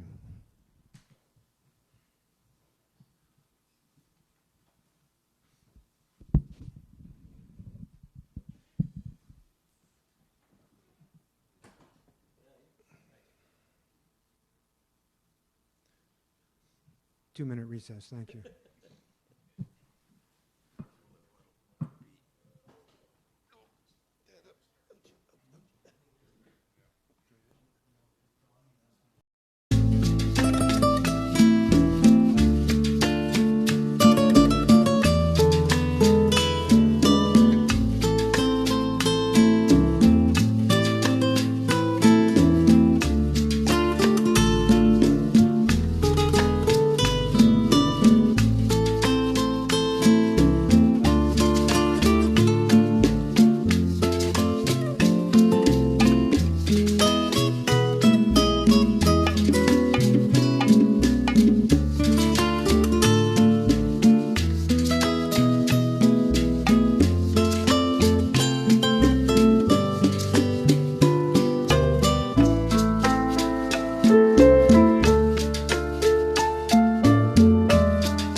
believe 7.6 is the first one. The council authorizes the passing of bylaw number 95-18, being a bylaw to authorize the mayor and clerk to execute a contribution agreement between the municipality of Sioux Lookout and Her Majesty, as represented by the Minister of Industry, Project 85-851, 511-547, Sports and Tourism Strategy. May I have a mover, please? Councillor Bath, seconded by Councillor Lego. Discussion, and we'll let Councillor Lego start as he lifted it. Thank you. We figured it all out.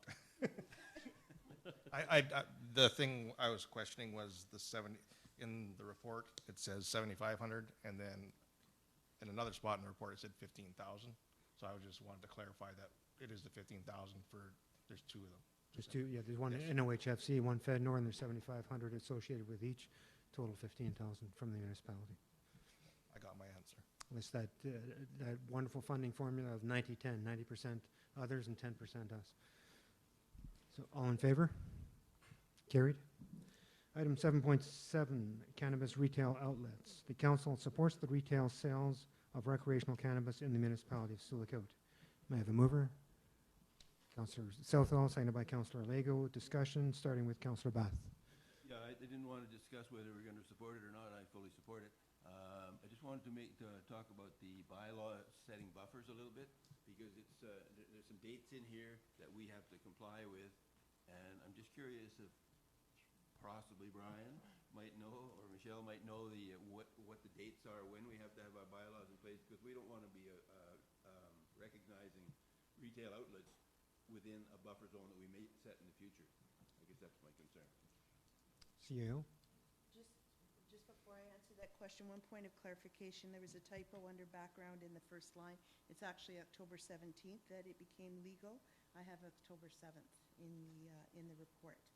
And the answer to that question is right now we're talking about opting in or opting out. The January 22nd deadline, we have to do it decide before then, either or, whether staying in or opting out. As far as the buffer zone, these are some of the legislative requirements that they're working on now. The government hasn't actually said all of their legislative requirements with reference to buffers. The only extra information I have at this point is under the previous government, they had said that the use had to be in the privacy of your own home. Now they've changed it and said anywhere that you can smoke cigarettes, the new government, that you can smoke cannabis. That can further be redefined under municipal bylaw to say, no, we want it only in certain areas, we want it in private homes. So that's going to be a follow-up report to council to decide how that's going to play out. Is there a date required for that before, or? Right now, there's no dates because they're still forming the legislation. They keep adding and adding. But we can further define our own set of rules with reference to where they can do it, how it's governed, and as far as public spaces, stuff like that. So even though the province sets the minimum requirements, we can further redefine that. Well, that's kind of where I was going, because some of these people are going to be applying for licenses that are going to be reviewed, I think. It's not very long from now. And so they're going to be looking for licenses. There's 25 licenses going to be issued right away. They'll be looking for licenses. If there's one in Sioux Lookout, for example, we need to know that we need to have a bylaw in place before we approve it. CAO. Right now, it's legal, and people are buying it online, and there's no. But what I'm trying to say is that they're buying it online, and we don't have a bylaw in place right now. So we're going. Where's the store going to be? The store right now in our zoning bylaw, it has to be within retail commercial.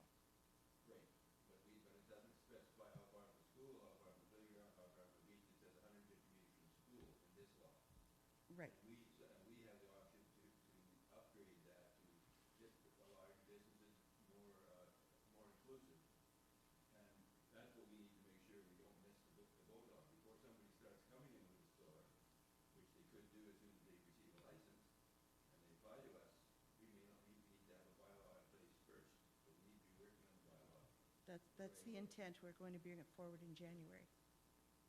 Well, that's all I was going to. I realize all the other stuff. Just I'm concerned that with this 150 meters to me is that's 2-minute walk.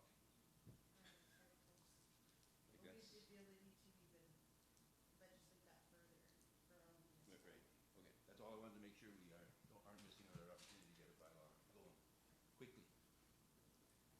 Further questions, Council? Councillor Lego? We also have to realize that they'll be having the draw on the 11th of January. So I would think any potential person wanting to start a retail store would like to know what council is doing.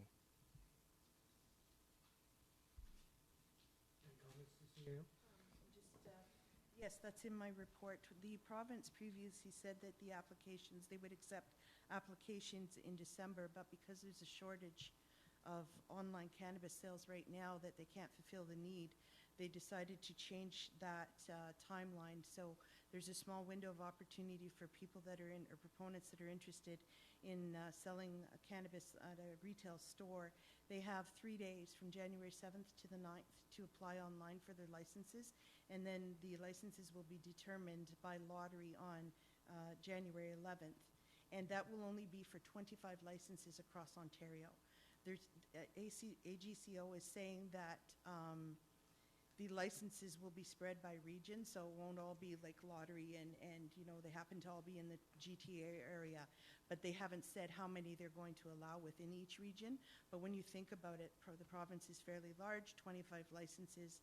I'd be surprised if Sioux Lookout would be one of those licenses retail, like, I mean, it's by lottery.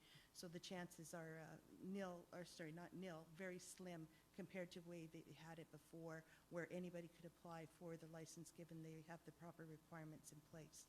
So that's changed a little bit, and in doing that, we also have to get things in place just in case those licenses are, or a license is issued for Sioux Lookout.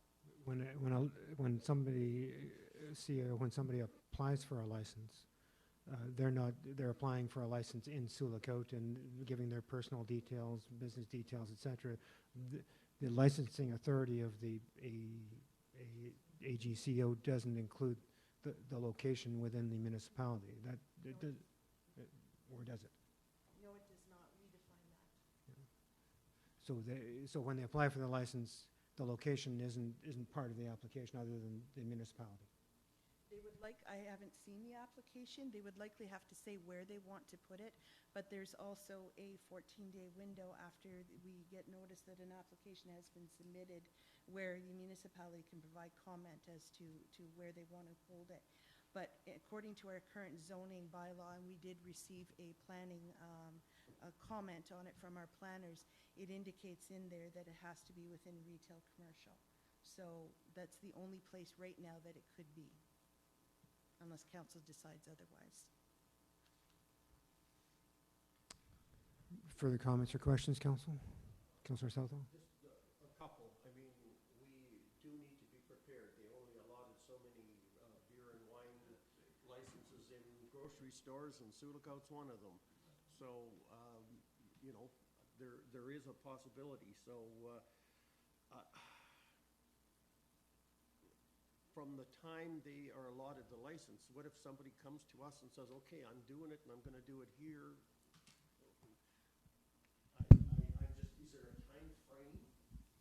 There's that appeal period as well. There's the 14 days, and also if you think about it, they have to do a lot of vetting from AGCO, so they're going to do it by lottery, but it doesn't necessarily mean that that license is going to be issued on the 11th of January, because it's a very cumbersome process. There's actually 2 separate licenses.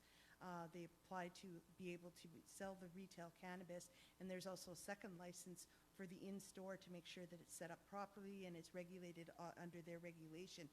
So that's not going to happen overnight. Yes, we don't want to wait till next September to do it. It's on our radar as far as staff goes to bring a recommendation back to council as far as how we would legislate it within the municipality with reference to distances, locations, where it could be permitted. But we have work to do. But right now, this is where we're at as far as the opting in or opting out decision, but we do know that we have to bring it fairly quickly. Councillor Lego? We also have to remember that they won't be able to sell until April 1st. So we have some time. Yeah. Councillor Cassidy? What's the closest retail commercial property to any of our schools? I know it's kind of a specific question, but just ballpark or... Fair Convenience would be one, yeah. Yeah, I guess so. Okay. Probably, is it, when the 150 meters, is that property line to property line, or how, what's the definition? So the closest corner or part of the property line, so that would be too close is my, yeah. But mo- Yeah, you're right. Well, who knows? Yeah, absolutely. Through you, Mayor Lawrence, just to add to that, the legislation is very specific. You have to have a separate storefront. So even if you have an existing business already, it's very regulated because of the age that is allowed to go into the stores. So you wouldn't be able to have like a retail business already in place and allow, like, you know, children with their parents or whatever to go in and still have a cannabis side of the store. It's very regulated. So They're standalone. in that case, they wouldn't be able to do it because of the legislation. So it has to be a standalone cannabis store with no other retail in there. Is that what? It has to be for that purpose, yes. But it could be, it could be in the same building, just a separate store. Correct. Has to be a separate storefront. Not saying that something like fair convenience couldn't be replaced across. I think we need to be careful about bringing specific business names up. Yeah.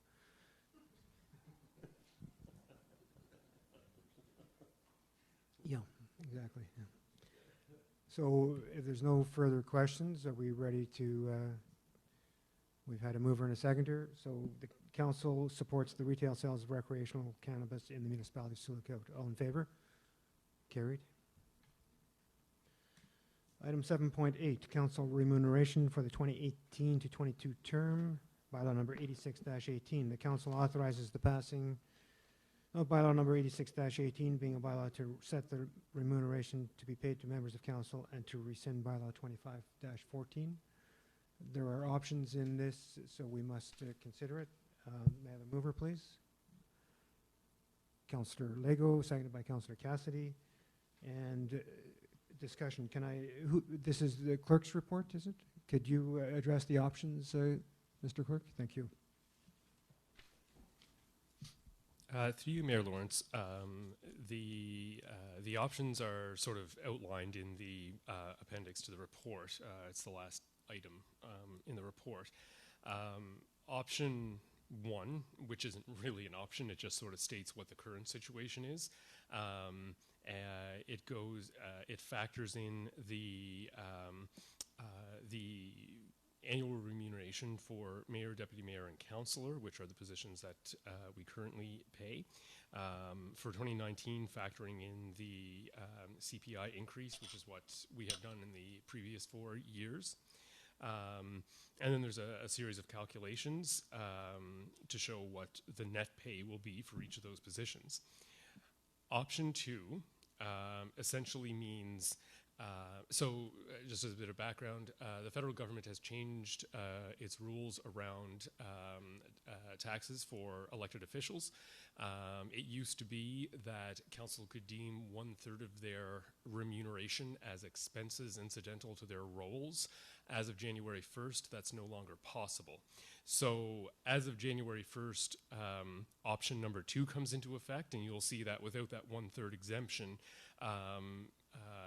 the remuneration that members will receive actually will, the net amount of money you take home will be anywhere from $1,380 to $2,329 less a year than you've been bringing home.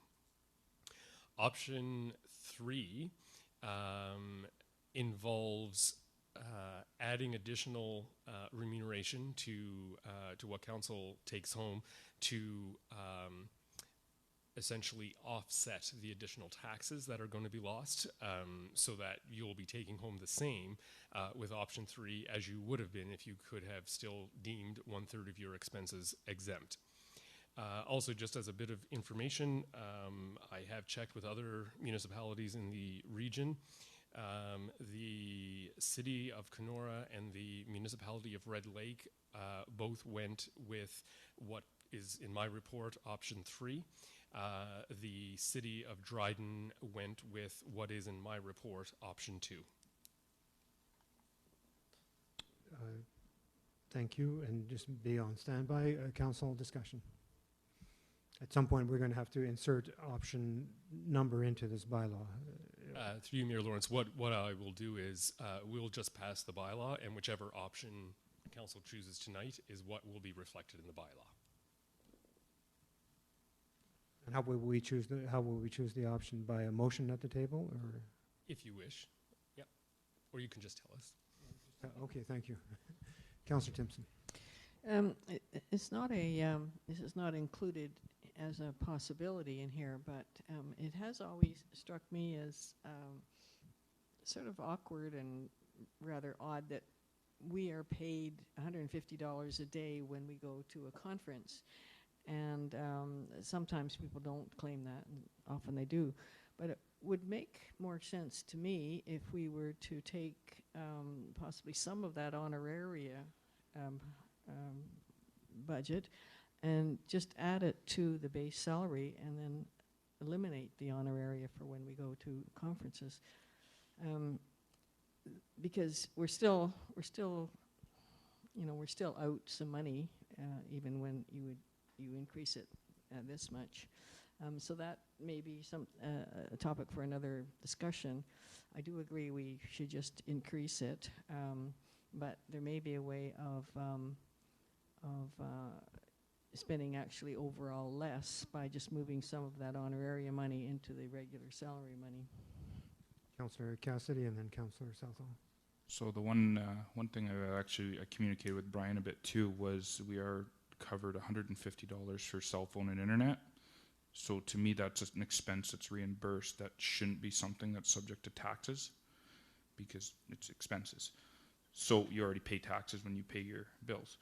So what I asked Brian to do, and he did, was remove the $1,800 a year we receive from that $150 from our pay. So that would take out $1,800 from our taxable income, and that added on to the end is reimbursed separately, which would reduce the amount. Well, there's two options after this that could be Brian's presenting one. It would reduce the amount of burden on the taxpayer, but the other way I took it a step further is to have no burden on the taxpayer, and it would end up costing, I worked it out, it works out to $28 biweekly less we'd take home. Is if we separate the $150 a month for cell phone and internet, get that paid out separately as a reimbursal of expenses, and then there's no impact to taxpayers, and we're still bringing back well, $28 less instead of over $50 or something a pay. But Councillor Southall. My only take, I mean, it makes no difference to me. I'm not here because of the paycheck, but we are trying to attract younger people. We're trying to diversify our council, and I think if people are working and they need some kind of a compensation for time off and time away from their work, so I would like to see us at least maintain what we have. I know it's not nice at the end of the day on the taxpayer, but and again, I would differ with Councillor Timpson. I mean, if somebody is traveling, they're probably taking time off work, and that $150 would compensate them a little bit for their time off work to travel. So I think that should probably stay the way it is. Myself, I don't care, but I'm just looking at overall if we were to try and accommodate everybody, and we may need to maintain some form of a reasonable compensation for the job. Councillor Bath. Yeah, I agree with that. I think we don't want to diminish role. That's what I'm afraid of. If you don't, then if you take that money, like, well, you aren't worth as much as you were before, you're really diminishing the role, and I don't think we should do that. The comments I've ever heard from the public are, you guys don't get paid enough. We can fix that. Never done it. One of the things, the comment on Councillor Cassidy's taking out we did that originally. That's how this all started way back when. And to me, that makes a ton of work for the treasurer. It made a lot of work then, and that's why we moved it into this process. It was just easier for them, for staff. And councillors being not the most reliable people to get their bills in would sometimes hold them back, and they'd get several in at once, and it didn't work very well. So that was the reason for it. Whether we go back or not, I mean, I don't care if it's $28. Another thought I had on this one is we don't raise the deputy mayor rate at all. We leave it where it is. In my opinion, we'll be talking about this like in the procedural bylaw a little bit later. And we don't need that, so we can take that out of there and just leave, or else just leave it as a councillor rate, change it to a councillor rate, just so we don't, because that saves about $1,900 if we do that. Further comments, council? Councillor Timpson. Would this then, because it's the whole taxation issue is changing, this would then mean that we could submit mileage for work we do around town or going out to Hudson and so on.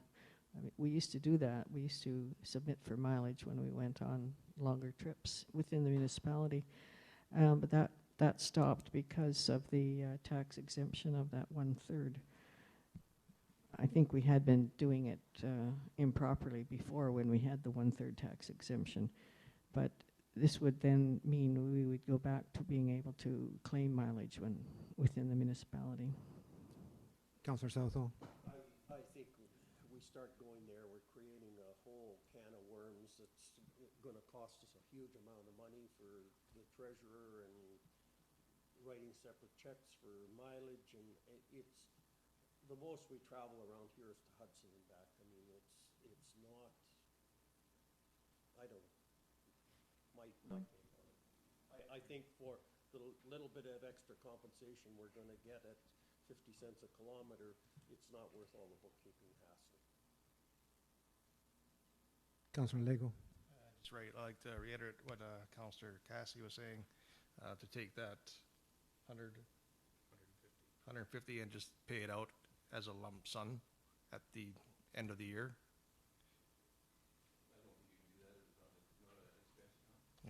Because he's just saying that we're being taxed on that, and even though we're paying taxes on our cell phone, we're paying taxes on already.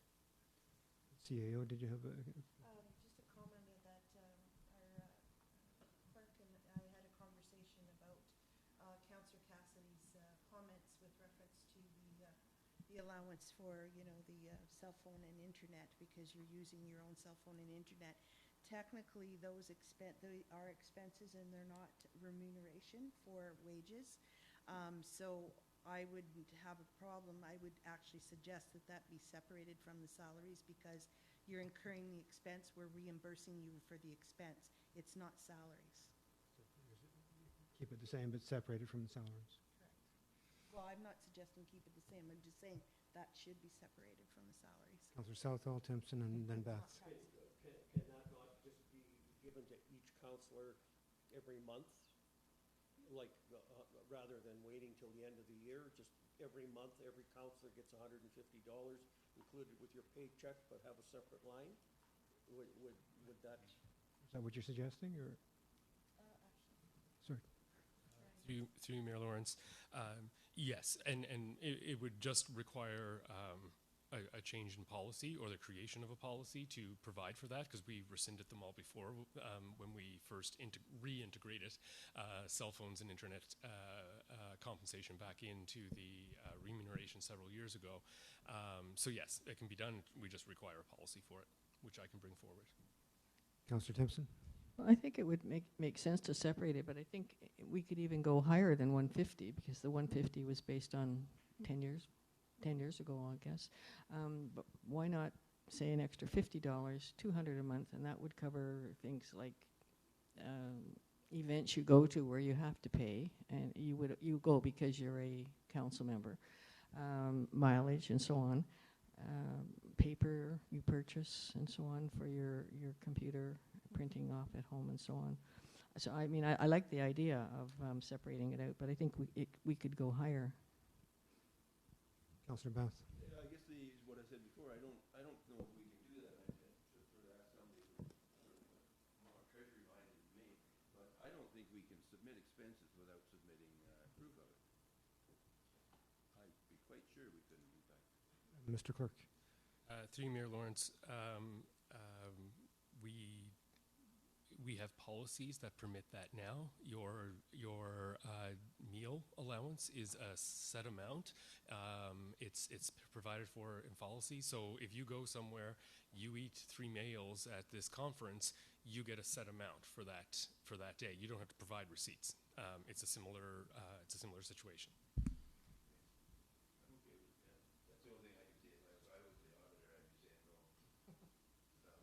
Again, that's why we need a policy to do it. Well, as the one with the most skin in the game, as the mayor,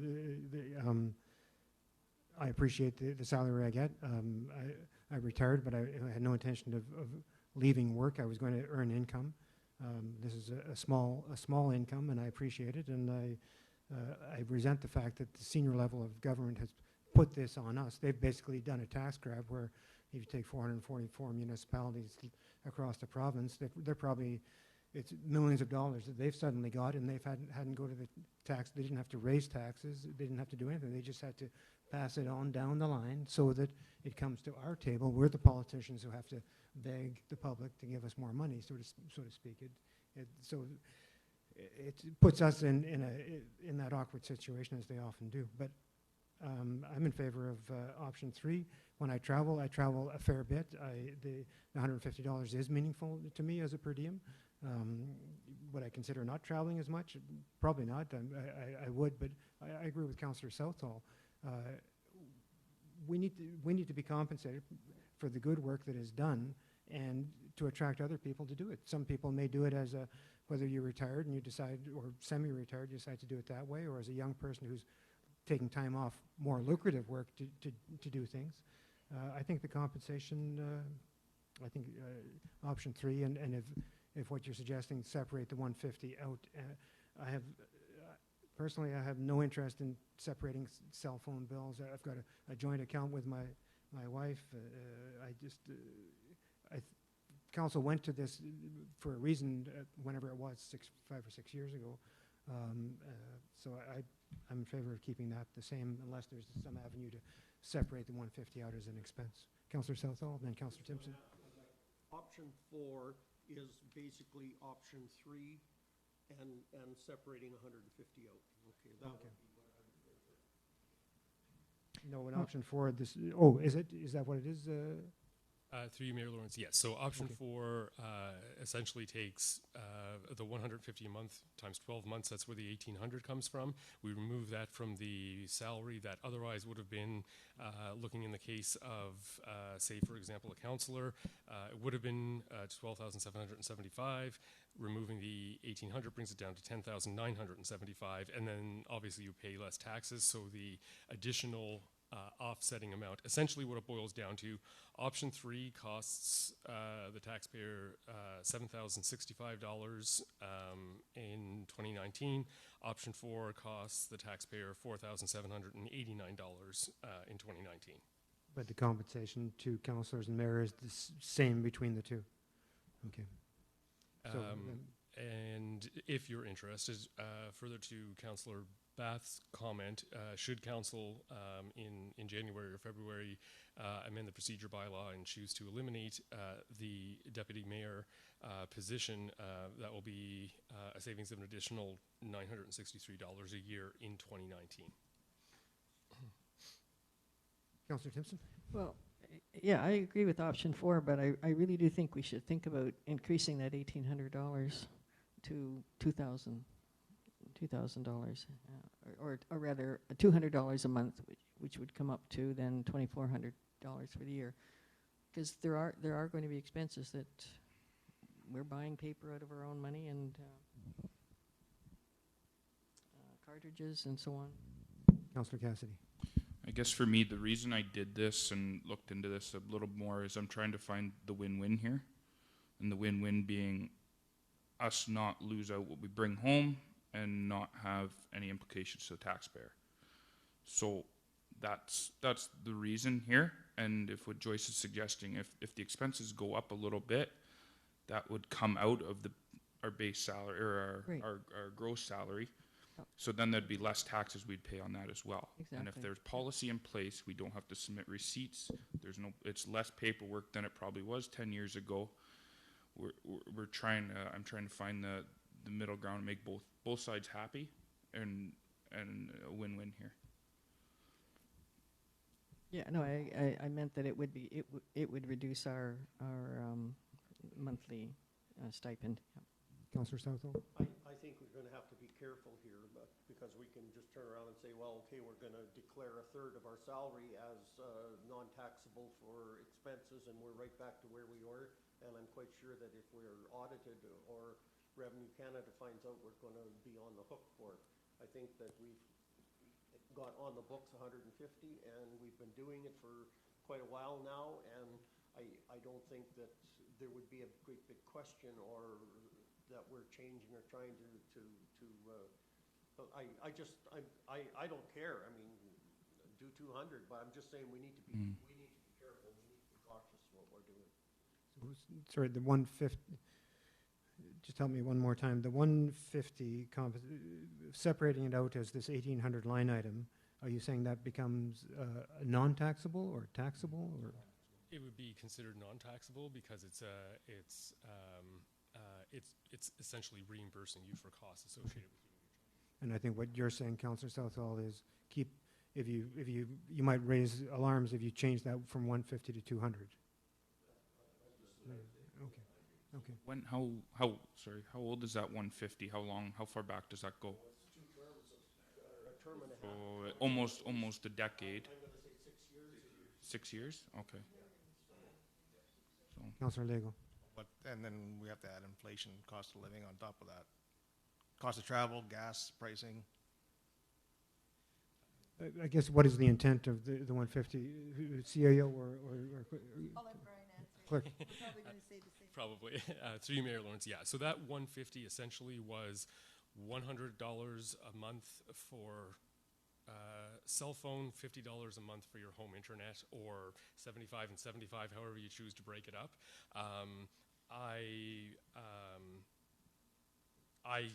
If you wish, I can do an analysis, although I suspect you all know what you're paying for your cell phones and your home internet.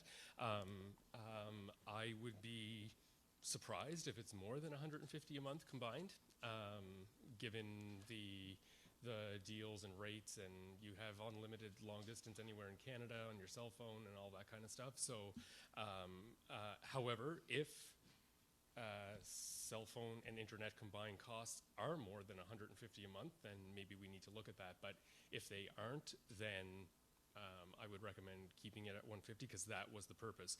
With respect to other supplies, paper, cartridges, that type of thing, there are provisions currently where the municipality can provide members with that, some of that stuff, and members also have an office here to use.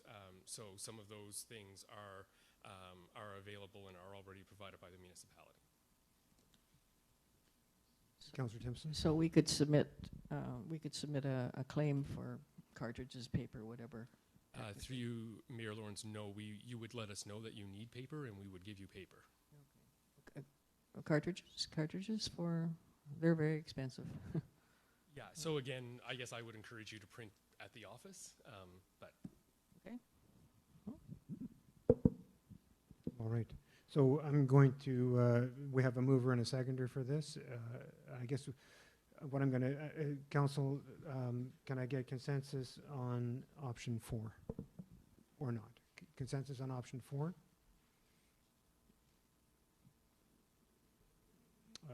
Then I see enough consensus to, I guess, let me do that one more time because that's not going to be part of the bylaw.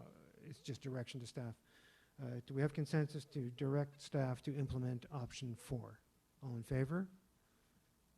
We have consensus. Staff is directed to option 4. Enough. So now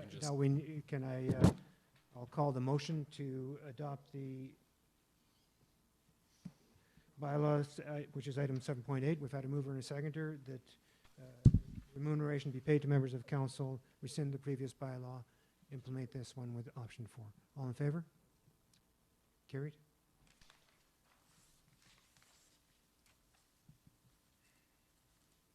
Item 7.9, resolutions for consideration at the 2019 Kenora District Municipal Association meeting. The council directs staff to submit the resolutions as determined by council at the December 19th, 2018 regular council meeting for consideration at the 2019 KDMA annual meeting. May I have a mover?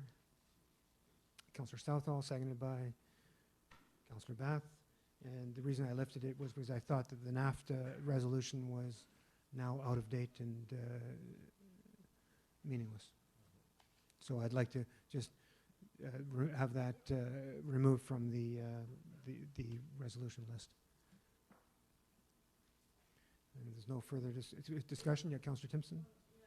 Is it really removed, though? I mean, there's still the issue of the steel tariffs that, and possibly this couldn't stay on, and possibly a issue, modified a little bit, because the negotiations are still underway about the steel tariffs. That has not been resolved yet. Councillor Southall? Well, I don't think that's part of NAFTA agreement. No, it was though. I mean, that was yeah, but it's gone. Yeah, but it's a total different name now. It's not NAFTA anymore. It's U.S. CanSmac or CanMex or USM. Yeah. I guess what I'm saying is I think it's worth it to keep something on paper there that we continue to stand with Canada and Ontario on the trade negotiations, and maybe, as I say, it possibly could be reworded at the KDMA AGM. Council? we can say we're opposed to the tariffs on steel and And aluminum, yeah. Do you want to word something, Councillor Timpson, for consideration?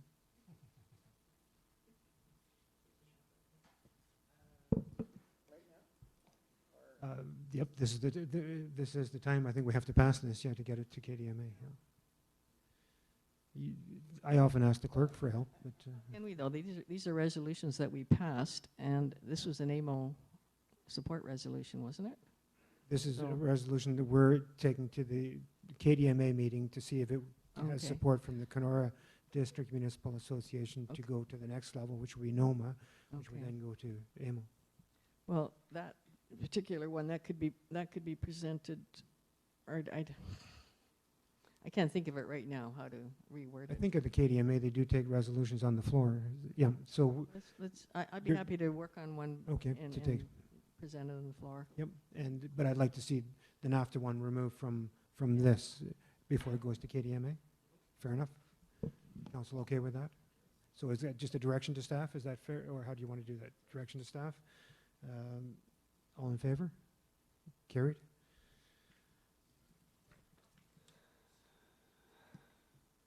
Bylaws? Oh, sorry, 7 point, no, we're on to bylaws, I think. Is that right? Thank you. The following bylaws be introduced, read a first, second, third time, considered for passing by council. Bylaw 8618 to set remuneration to be paid to members of council. Bylaw number 9318 being a bylaw to amend the terms of reference of the Committee of Adjustment. Did we not do that by consent, or do I have to? We need this as a bylaw. Yep. Committee of Adjustment to rescind the bylaw number 94-16 being a bylaw to appoint a secretary treasurer for the Sulacout Committee of Adjustment. Bylaw number 95-18, bylaw to authorize the mayor and the clerk to execute a contribution agreement between the municipality and the Queen, the Minister of Industry Project Sports Tourism Strategy. Bylaw number 96-18, to authorize the mayor and clerk to execute an agreement between the municipality, the Queen Canada, Minister of Industry for the airport commercial retail expansion. And bylaw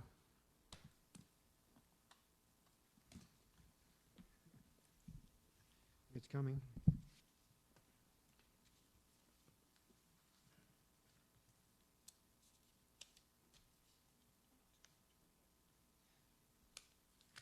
Bylaw number 9818 being a bylaw to amend the municipality of Sulacout comprehensive zoning bylaw number 23-11 as amended, lots 72 to 82, Plan M126, parcel 433 9386, known locally as Sturgeon River Road. May I have a mover for bylaws number 8618, 9318, 9518, 9618, and 9818, read a first, second, and third time. Councillor Lego, seconded by Councillor Bath. All in favor? Carried. Notices of motion to reconsider. There are none. Outside resolutions, request for endorsements. AMCTO responds to announcement of the Better Local Government Act. That the Council of the Municipality of Sulacote hereby supports the Association of Municipal Managers, Clerks and Treasurers of Ontario in requesting that the provincial government undertake consultation with municipalities prior to modifying legislation that affects municipal governments, and that this resolution be circulated to the Association of Municipal Managers, Clerks and Treasurers of Ontario and the Ontario Premier. May I have a mover? Councillor Timpson, seconded by Councillor Cassidy. Discussion.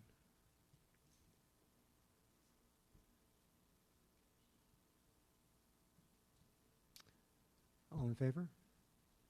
Carried. Through you, Mayor Lawrence. Yes. I apologize for interjecting.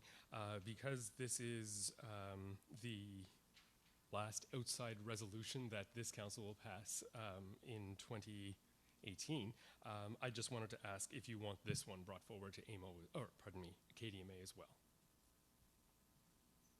That probably makes sense, yep. Yep, absolutely. All right, council reports. Councillor Southall.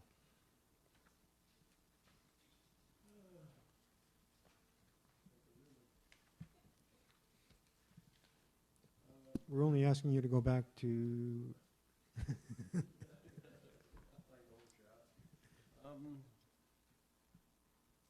can't. Economic development.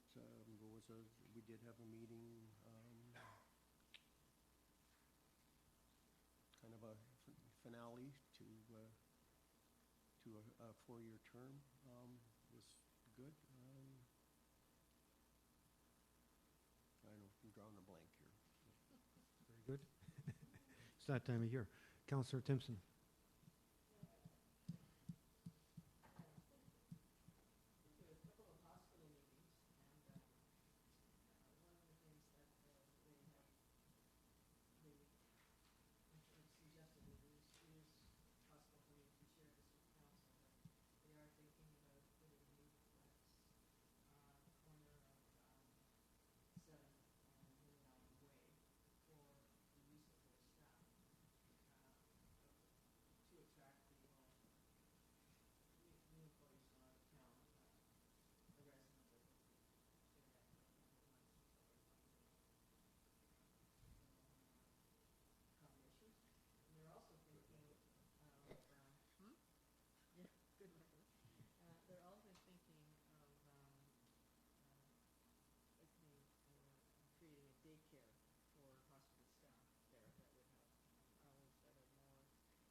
Thank you, Councillor Bath. Anyway, I did the last meeting I've been to was the LCC meeting. I think that was a couple weeks ago, I guess. And at that time, it was just typical, mostly about the ongoing FMPs. And I was actually the LCC rep on the Lac Seul FMP, and I resigned from that. So the LCC has no rep on the FMP anymore, which is not good. I was just unable to do it. Their timing is very bad. You get 4-hour morning meetings and meetings that are during the regular day. It's not like an evening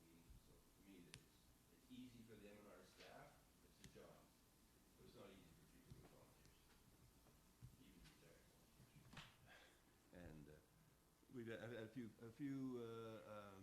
small meetings with PACE, just about small loans and things that are going on. But other than that, it's been really quiet. I don't think I earned my keep this week. Don't say that, Councillor Bath, please. Too late. We already passed it. Councillor Timpson. I'm sorry, I had meant to ask a question for clarification.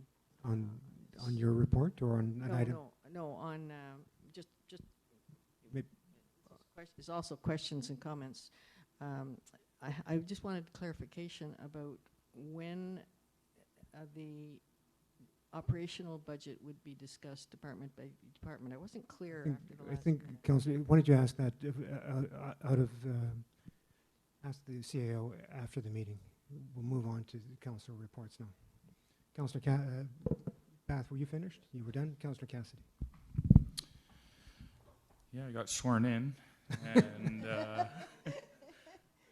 and basically for me, it's been just kind of getting a routine established and just kind of getting into the swing of things here. And I think we kind of got hit hard here with 3 weeks or 3 meetings in 2 weeks, and so it was. This is light. This is light.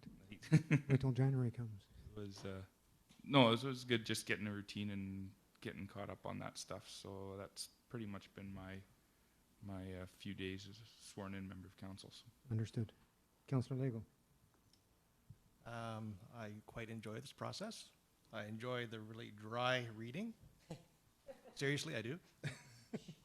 Yippee! Brian, you're... and I can't wait to carry on and do some good for our municipality. Great. I started off the month with a trip to Toronto, extended to Ottawa, to a delegation with the Finnish embassy, which was with the Finnish ambassador, and had a good meeting there. They're very keen on the projects that they're looking at here, the biomass, and looking at some of the research projects with the university. Some of that, the biomass is a bit, the one with the public works is more clearly defined. The other ones are still very developmental. And then on the way back, I was in Toronto for the Ontario Municipal Water Association board meeting, which I've contemplated stepping away from, but I'm the only board member. They need 6 elected board members. I'm the only mayor, and I'm the only person north of Sault Ste. Marie. Sault Ste. Marie is an administrator. So they're asking me to stay on and be part of it. They cover the costs of my travel, and I think I'm going to try to make more use of that in extending those trips and do more advocacy in Toronto, try to set up more meetings with ministers and on municipal business. Municipal Christmas party, attended that, and I didn't wear my Christmas tie there, so I chose to wear it tonight, and I didn't get to go to the seniors' dinner because I was out of town. Thank you, Councillor Timpson, which I always wear my Christmas tie, so I wore it tonight. The only time I get to wear it this year. Santa Claus Parade, I went to that, and it's amazing the turnout that comes to that. It was actually colder then than it is now, but terrific turnout around town, and people really, really enjoy it. It's the chamber, I think, that really is the driving force behind it, but the majority, there was lots of lights with flashing lights. The fire department had every one of our flashing light pieces of equipment in it. The police department were there. The land ambulance was there. And then floats. But hopefully it keeps going because you just see the delight that people have attending that. That was the Santa Claus Parade. The meeting with the SLAM, I was invited I had an update meeting with them about a year ago, and they just talked to them about what's going on in the municipality and give them, they seem to take some ideas from what I say, and I'm informed by what they say, and they told me, I think it's quite public, they're in the process or have bought the East End Cafe in Hudson, and they'll be converting that to ongoing operation of restaurant, but using it as a culinary trade school, renovating the upstairs into 6 suites for their trainees to stay there, running some carpentry training out of the adjacent warehouse type building that's on the property, and looking at doing some other expansions. I guess there's 3 or 4 lots involved in that business, and they're looking at doing more there. So that's quite exciting, and they're quite engaged with the Wataynikaneyap Power Project in terms of training as well. they sound like they're going to be having a busy time. CMHC met, this was just a phone call, sorry, with the Economic Development Officer, special council meeting, we had that. The opening ceremonies for the Seniors West Northern Ontario Curling Championship. So this is to represent Northern Ontario at the Briar, and the western part of Northern Ontario playdown was held here.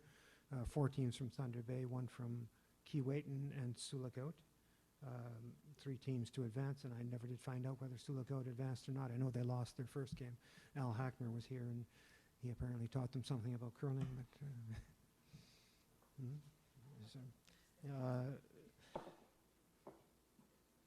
poverty reduction strategy meeting at with the group there.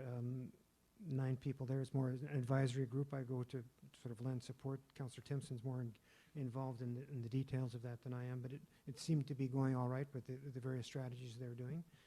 They're about halfway through, I would guess, the 3-year project, Councillor Timpson. At a daycare discussion meeting with the CAO and the daycare manager. I was trying to get a better grip on daycare myself, and one of the biggest obstacles to more daycare spaces in Sioux Lookout is not the space, it's not the licensing, it's staff, it's getting staff, and it's not even housing, it's just getting people to apply for the jobs. Just seems to be a shortfall. So we could do more, have more daycare spaces if we could attract more staff, and that's ongoing, trying to attract staff.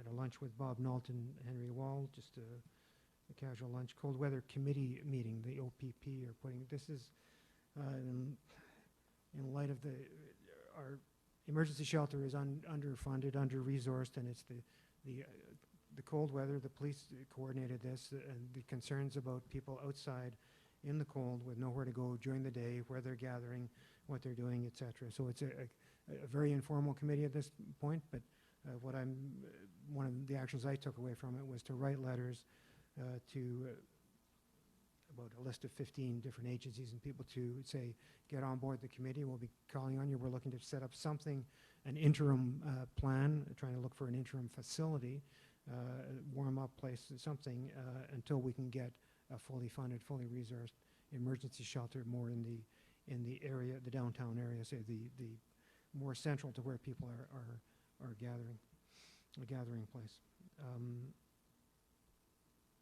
Met with Clifford Bull today out at his new office, former Chief Bull, now at his new office at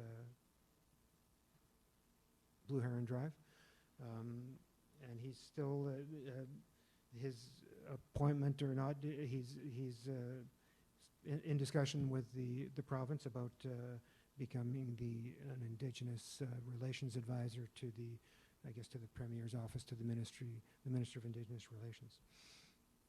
And then this afternoon I had a telephone interview with Northern Policy Institute doing research on regional governance in Northern Ontario. So I learned a few things, and I hope he learned a few things. And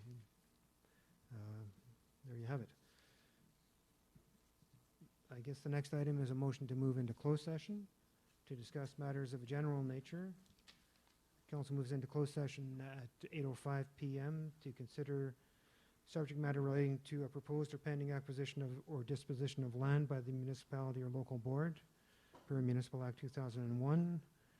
3 items: 58 Front Street, MNRF property east of Highway 72, and First Avenue land purchase.